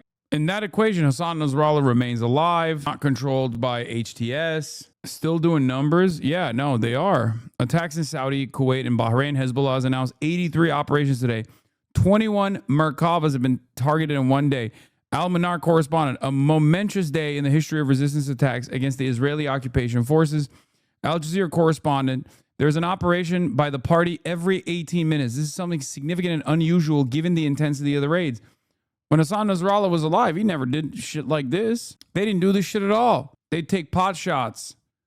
First at Israeli occupied, illegally occupied territory, and maybe at like northern Israel.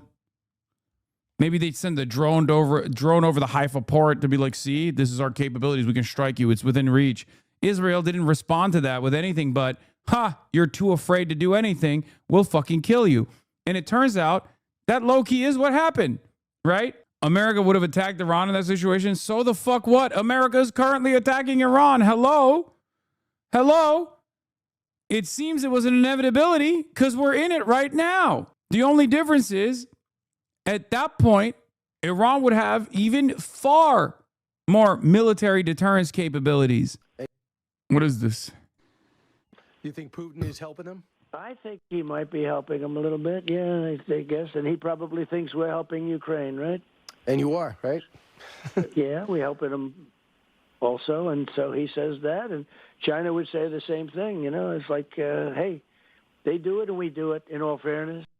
Well, hard to justify their own people if they started as compared to saying they were attacked.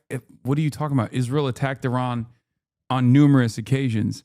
Israel assassinated Ismail Haniyeh in Tehran, okay?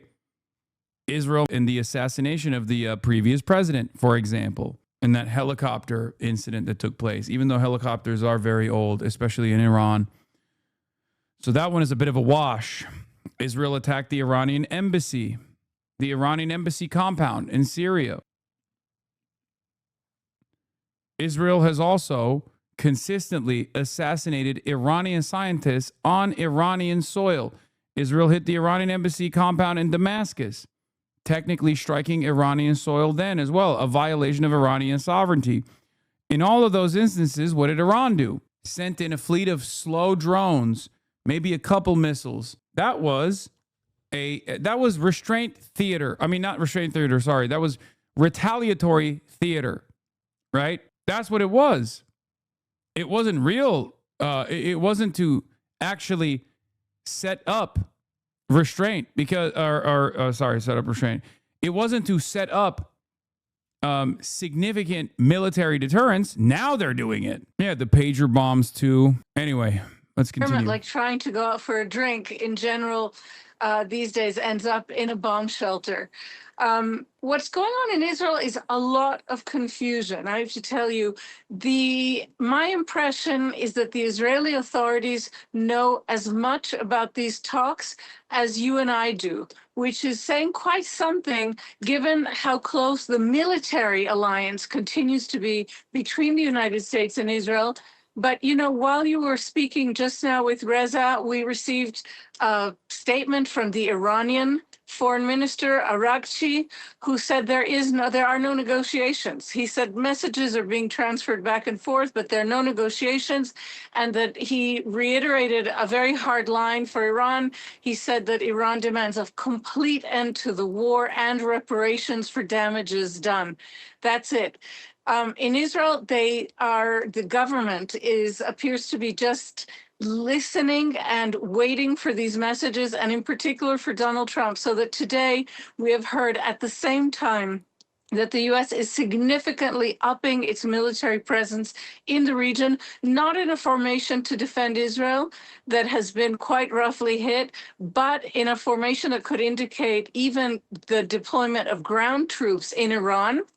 And at the same time, we're hearing genuine concerns from the Israeli government that Donald Trump could unilaterally decide an end to this war as soon as Saturday. So it's a bit of a chaotic sense here. And remember that the Iranians are also demanding that Israel halt its operations in Lebanon. So all of Prime Minister Netanyahu's statements saying that Israel is about to go deeper into Lebanon, that even if the war in Iran Iran ends, the one in Lebanon will continue. All of his statements at this point are cast in doubt while awaiting whatever Donald Trump determines.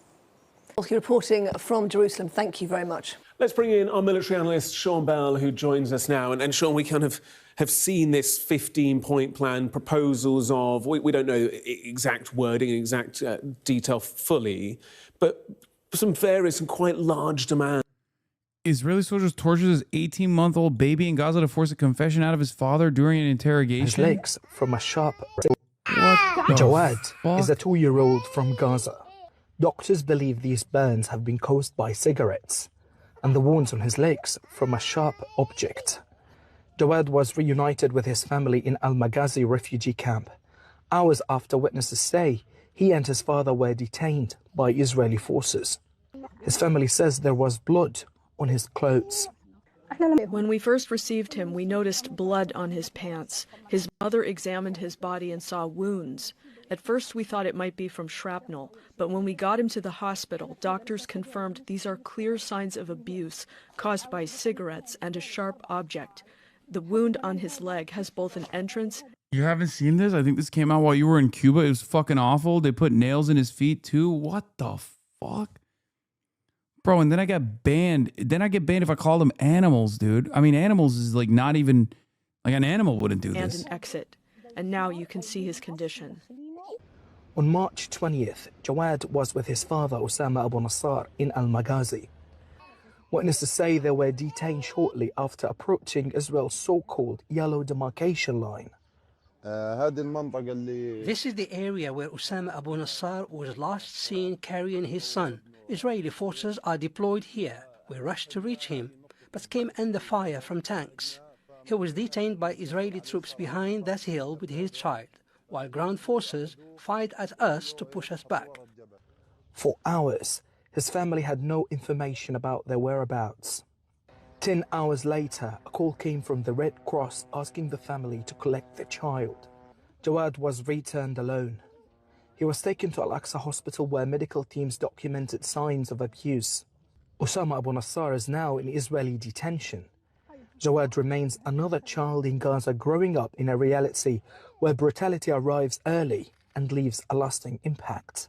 This is the medical report for Jawad. Doctors documented injuries around both knees, consistent with cigarette burns. The report also classifies this as a case of child abuse by unknown individuals. That's insane. Country that does things. Oof, I can't believe it, dude. This is like every day there's a fresh new hell. And then you got Democrats who want to fucking find ways of defending this shit. Insane.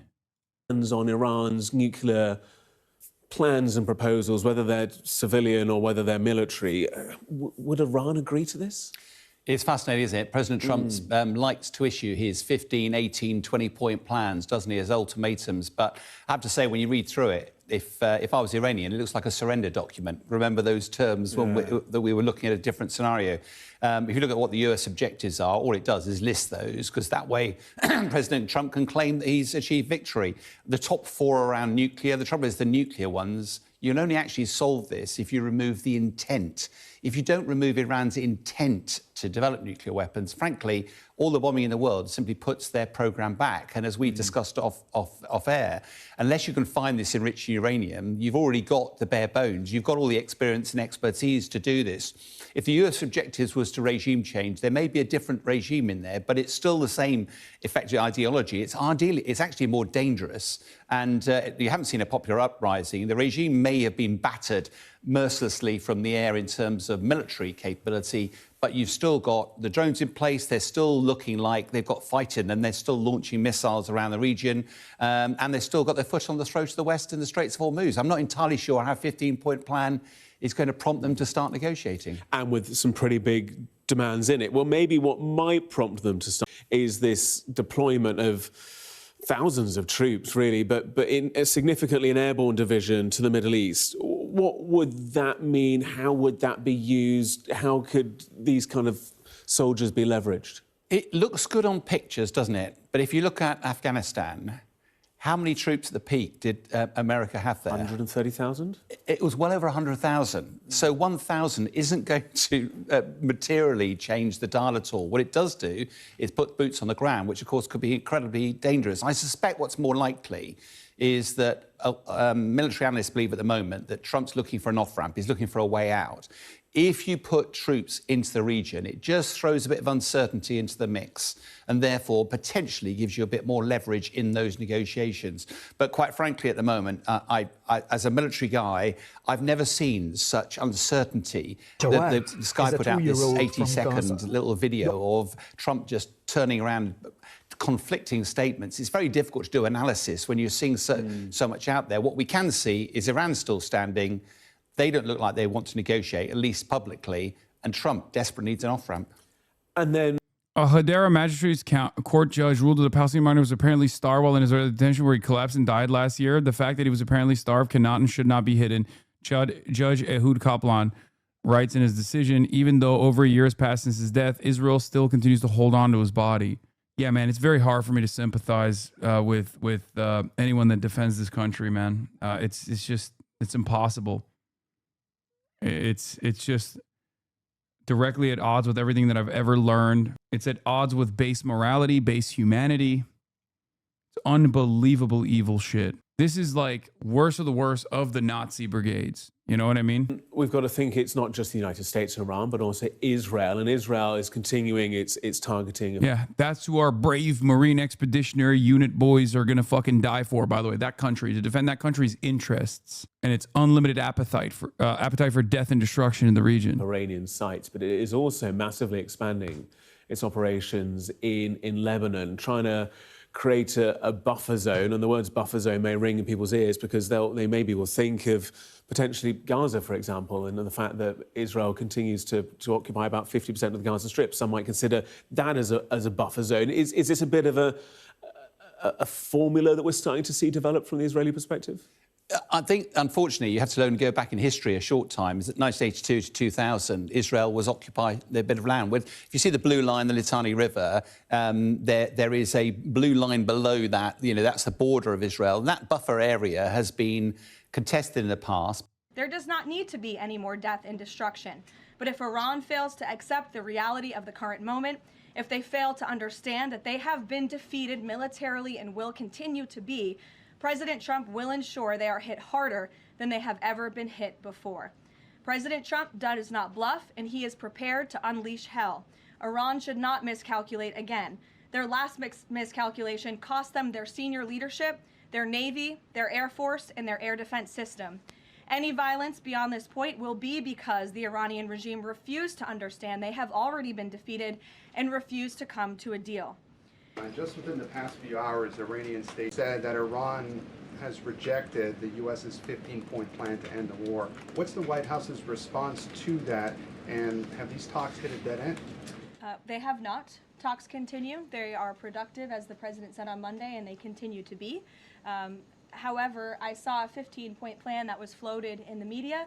I would caution reporters in this room from reporting about speculative points or speculative plans from anonymous sources. The White House never confirmed that full plan. There are elements of truth to it, but some of the stories I read were not entirely factual. So I am not going to negotiate on behalf of the president here at the podium. What I will tell you is these talks are ongoing. We're not going to get into the nitty-gritty details that have been exchanged between the United States and Iran at this time.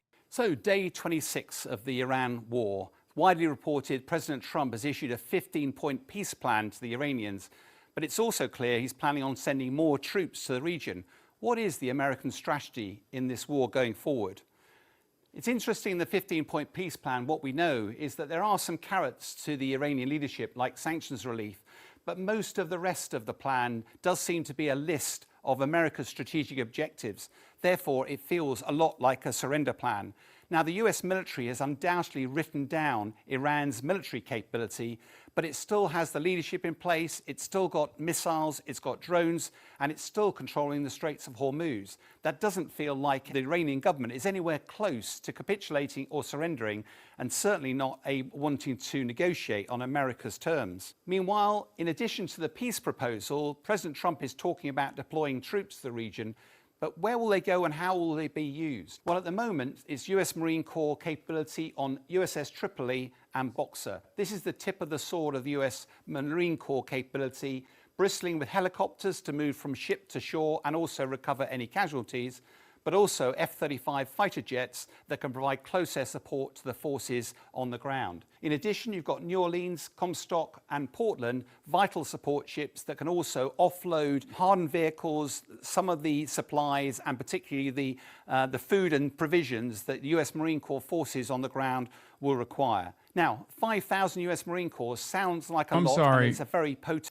Is one of these naval assets called the USS Comstock? That's a joke, right? That's what they said, USS Comstock. This is a good one for us. Out of all the names that we could have gone with, we chose this one. I mean, respect, I guess. Beast mode. That's cool. That's cool. Cool. Okay. USS Poop Sock. Capability. But what are those numbers actually able to do? By context, if you look at the Afghan campaign, the Americans deployed over 100,000 military forces into the region at the time. They operate over 300,000 for the invasion of Iraq. And of course, they are facing over 1 million armed IRGC forces in Iran. So 5,000 is a relatively small number. Where would they be deployed and what could they do? Well, one of the key areas of interest inevitably at the moment is the Straits of Hormuz. And it's been widely expected that one of the ways to control the Straits of Hormuz is to deploy military forces around the coastline and try and annex a part of Iran. Now, whilst that's possible, the harsh reality is 5,000 troops would be a drop in the ocean or be incredibly vulnerable. What looks far more likely is that they could be used at Karg Island, which is where Iran exports most of its oil from, and America might judge that Iran probably wouldn't attack forces there for risk of damaging their own infrastructure. But the risk of casualties is huge, and America has no appetite for that. Well, it looks far more likely President Trump likes to do a deal. You need leverage to do a deal. And just the hint that he's deploying these forces into the region might be enough to give him some leverage at the table with the Iranians should a deal be done. Meanwhile, if we look across in Israel, Israel's continuing its land. No, not even a little bit. No, he's doing that because he's amassing troops to invade Iraq. And operation.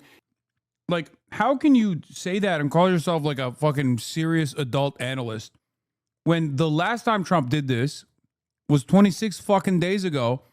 It was a month-long buildup, and it was very clearly an act of perfidy where he faked the negotiation to start bombing Iran alongside Israel. Into southern Lebanon. That is across the border here and south of the Litani River. It's not the first time they've occupied this region. It was occupied in 1982 to 2000. And one of the reasons they do that is to create a buffer zone to protect their people that are living in the communities and settlements in northern Israel. It's also been reported that several of the bridges across the Litani River have been blown, but not all of them. One of the reasons that they won't all have been blown is to allow the Lebanese people to escape from the region. The challenge, of course, this operation is incredibly dangerous. Hezbollah will be trying to stop Israeli defense forces every step of the way. But it's entirely clear how this operation aligns with America's strategic objectives for the war, and it looks increasingly likely as if America and Israel are gradually diverging in terms of their aim. Israel wants... Is he wrong about the number? No. The troops amassed is a relatively small amount, which is why I don't think they're like going to do a full-blown ground invasion, because they can't. They can't do a full-blown ground invasion. They don't even have the logistics. They don't even have the logistics to do a smaller operation. The likelihood is that they're going to try to land on one of these fucking islands and try to hold it. To make success against Hezbollah in Lebanon, also in the West Bank. All of that's going to take time. Time, frankly, President Trump doesn't have. Who has the upper hand right now? Iran. I regret having come to this conclusion because, like many MI6 officers of my generation, we faced the violence and brutality of the IRGC for most of our careers. That's the Islamic Revolutionary Guards Corps. Yeah. So there is no... How? Also, you're British. You're literally a British spy. I'm sorry if you're a British spy and you're like, oh my God, we faced the brutality of RGC. Like, you probably, in some ways brought it upon yourself, right? It's the same with like people being like, oh, the IRGC has been like so devastating to our forces. It's like, why are you near the IRGC? Like, proximity wise, it makes no fucking sense. You chose to go to their backyard. Also, for the British intelligence agency and the American one, you literally are the reason why the IRGC exists, okay? You are the reason. You did a coup in Iran.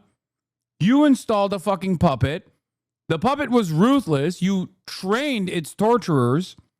And then the people rose up and had a popular revolution. I love when there's still dumbass Americans who say shit like this. My friend is going there. Lol, Ayatollah is mutilated and they're winning. Okay, yeah, right.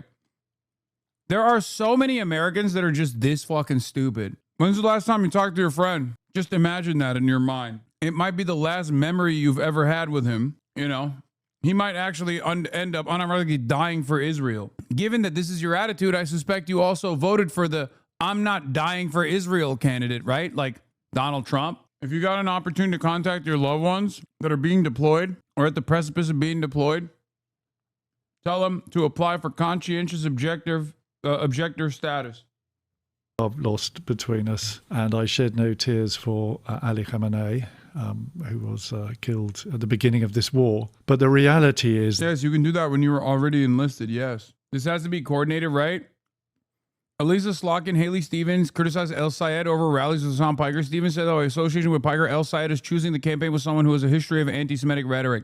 It's kind of wild that, like, there is this much of a coordinated smear campaign. This is my favorite thing that people do, by the way, where they, like, actively disparage me, and then they'll actively cry and disparage me, and then be like, oh, the people don't like him. He's unpopular. Why isn't he unpopular? All this is literally them having to deal with their own demons. Where they're like, why is a guy, this should be read as, why is a guy who said America deserved 9/11 so popular in America in the eyes of so many Americans? That's what it is. Andrew Cuomo tried this shit, man. It don't fucking work. AIPAC has made the boss call. They got all the Israel lobby dogs to fucking bark as hard as they can. Crazy. All the while, Israel's popularity is diminishing every single day. And the overwhelming majority of Americans are looking at what we are doing to the global energy markets and looking at what we're doing to Iran in a negative lens. And they know that it's happening because of Israel. They think you're a government plant. There's a theory that he's a government plant. There's no concrete evidence for it, but the way he dodges the legal system does make one raise an eyebrow. What? If he broke U.S. law, why is nothing happening to him? Should the cops wait for him at the airport when he came back? Wait, what? You can't, like, invent a law violation. What? Why would I be a government plant? Wait, how does that make sense? So I'm a government plant that's actively working against the State Department's objectives? How is that? What? The US underestimated the task, and I think, as of about 2 weeks ago, lost the initiative to Iran. In practice, the Iranian regime has been more resilient than I think anyone would have expected. They took some good decisions, actually, as early as last June, about dispersing their military capability and delegating the authority for the use of those weapons, which has given them significant extra resilience against this incredibly powerful air campaign. They have embarked on what's technically called horizontal escalation, i.e. firing rockets at anybody within range, which at the time, honestly, Shawshank, I thought was nuts, but in fact has been a very good way of putting in direct price on the US. Sort of worked. And then they've understood the significance of the energy war and held the Straits at threat and globalized, and essentially not internationalized, just globalized the conflict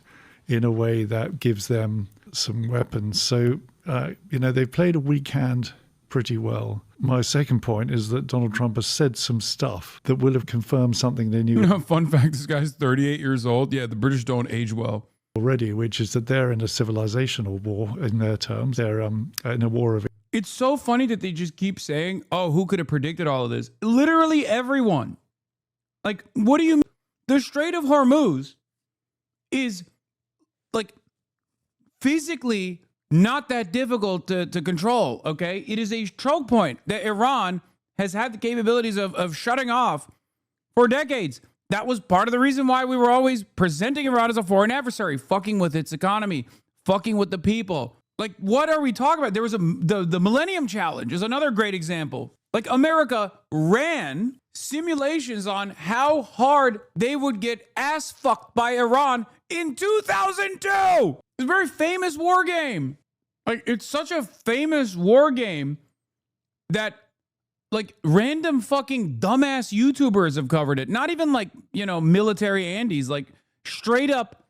It's the type of cliche that everyone with like a little bit of interest and some Wikipedia browsing capabilities have figured out on their own. The best part about this is the fucking Pentagon knows this too. It's not like they didn't know. Like, if you think that, I mean, we know for a fact that the Americans knew that this was going to happen. The American analysts, the American intelligence community knew exactly what was going to happen. If I know what was going to happen, how the fuck would they not know that it was going to happen?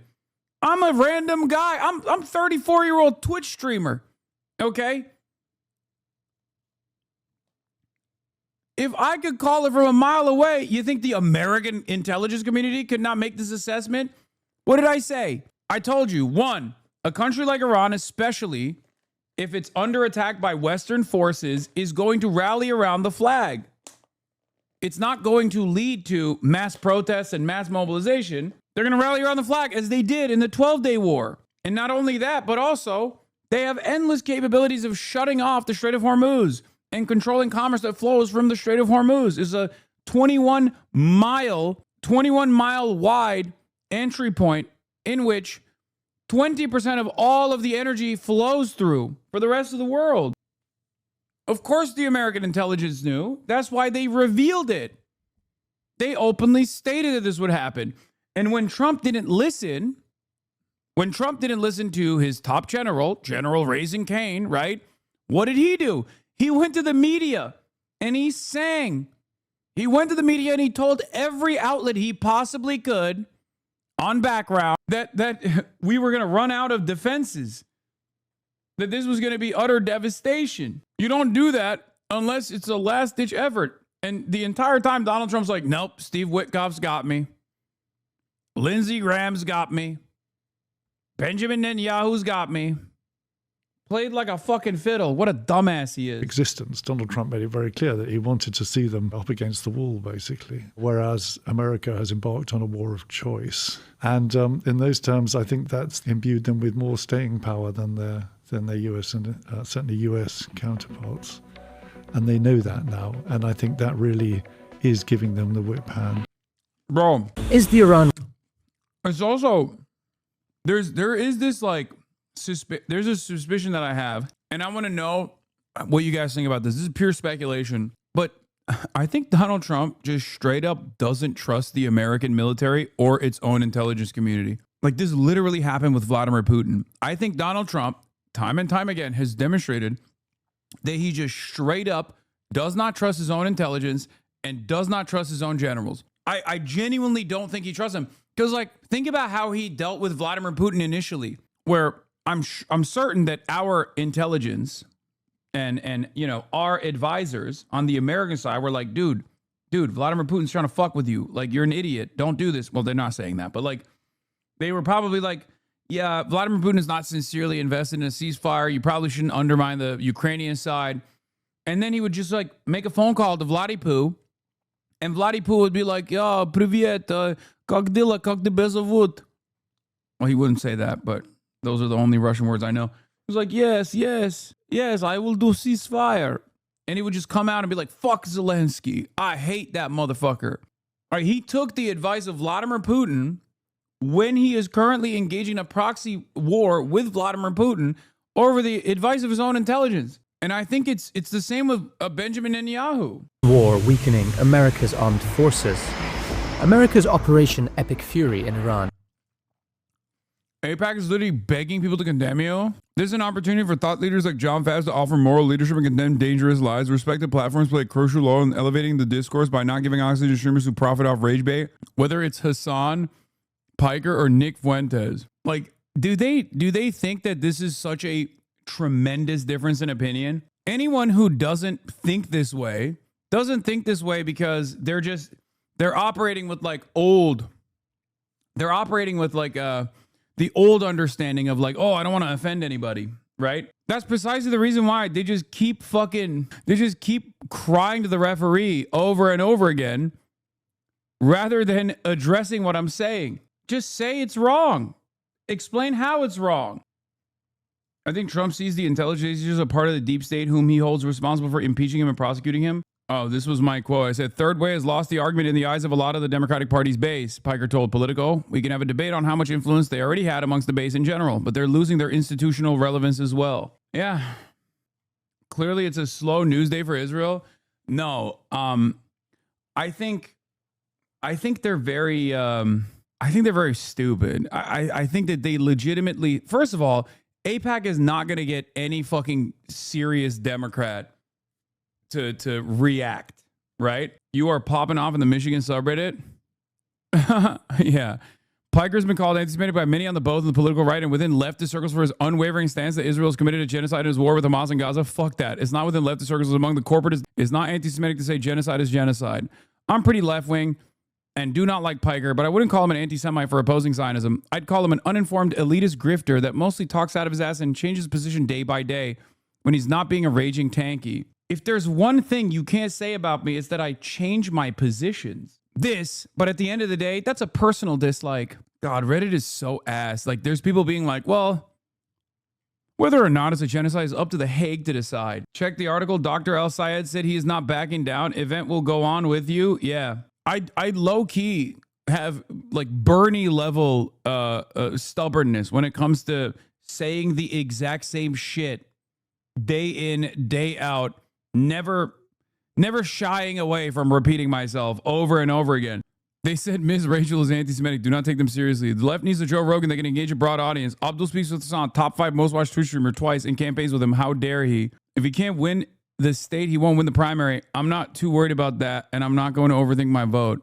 I think he has a chance. Progressives are doing well all over the country. People are not just sick of the centrist corporate dem bullshit, but the Republicans are scaring them to the left as well. Yeah, the irony is, like, progressive politics of the sort that Abdul El Sayed represents is actually more popular in the general than it is in the fucking primary. These guys and their politics actually are much harder to win primaries with because the Democratic base of support still has that old guard mentality. Anyway, we'll get back to the McMorrow donor video in a second. It's the most intensive opening air campaign in modern history, but its scale is placing enormous strain on America's armed forces.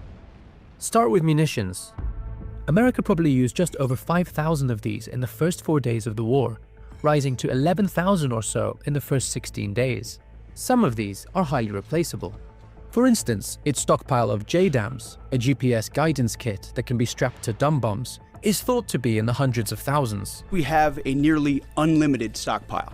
But others, such as the longer-range standoff munitions America used to neutralize Iran's air defenses, are scarce. One such example is the Tomahawk cruise missile. The Pentagon had planned to buy just 57 in the current fiscal year, but in the opening days of the war, it used over 300. It's a similar picture for air defenses. In the first week of the war, America is estimated to have fired more than 150 THAAD interceptors, but there have been no new deliveries of these since. America's ships and planes are also under strain. Kuwait accidentally shot down 3 of America's F-15 fighter jets. Iran also has hit a number of expensive radars. These are relatively modest losses. The bigger issue is wear and tear. The war has meant that the USS Gerald Ford aircraft carrier has had to stay at sea for more than 260 days. This has put enormous strain on the crew and delayed maintenance of the carrier. In March, it suffered a 30-hour fire that left more than 600 sailors without beds. The pace of operations could mean America is unable to deploy a carrier in some parts of the world for several years. There are some bright spots for America's armed forces. One is the debut of new and cheaper weapons like the low-cost uncrewed combat attack system. Wow, the latest and greatest tech we have is a more expensive version of the Iranian drones that we are incapable of stopping. That's awesome. This is a... How can you think? How can you look at this and be like, well, America's military dominance is still continuing, definitely going strong. Cheap one-way strike drone, modeled on Iran's own Shahed, used in the Iran conflict for the first time. It can be produced far more quickly than a Tomahawk. Another is the combat experience gained by America's forces. In the event of a future conflict over Taiwan, that could be a helpful differentiator between the United States and China. But even this may not offset the longer-term costs of this operation. The impact of this war on America... I would never bring up going to war with China. You know, maybe that's just me, but kind of feels like it's a stupid thing to say, right? Going to war with China. I'm sorry. We can't even go to war with Iran. What the fuck? Bro, you're going to see in the next decade, you're going to see American presidential hopefuls literally be like, America's position on Taiwan has always been that Taiwan is a part of China, obviously. Bank on it. Bank on it. Take that shit to the motherfucking bank. Bet. Do away with strategic ambiguity as a policy in order to move towards a more dignified diplomatic approach with a wonderful and reliable and important ally, China. That's what's going to be saying. People saying that. America's military is likely to reverberate for years. Regardless of the outcome, it has already become the most consequential military decision that President Trump has taken.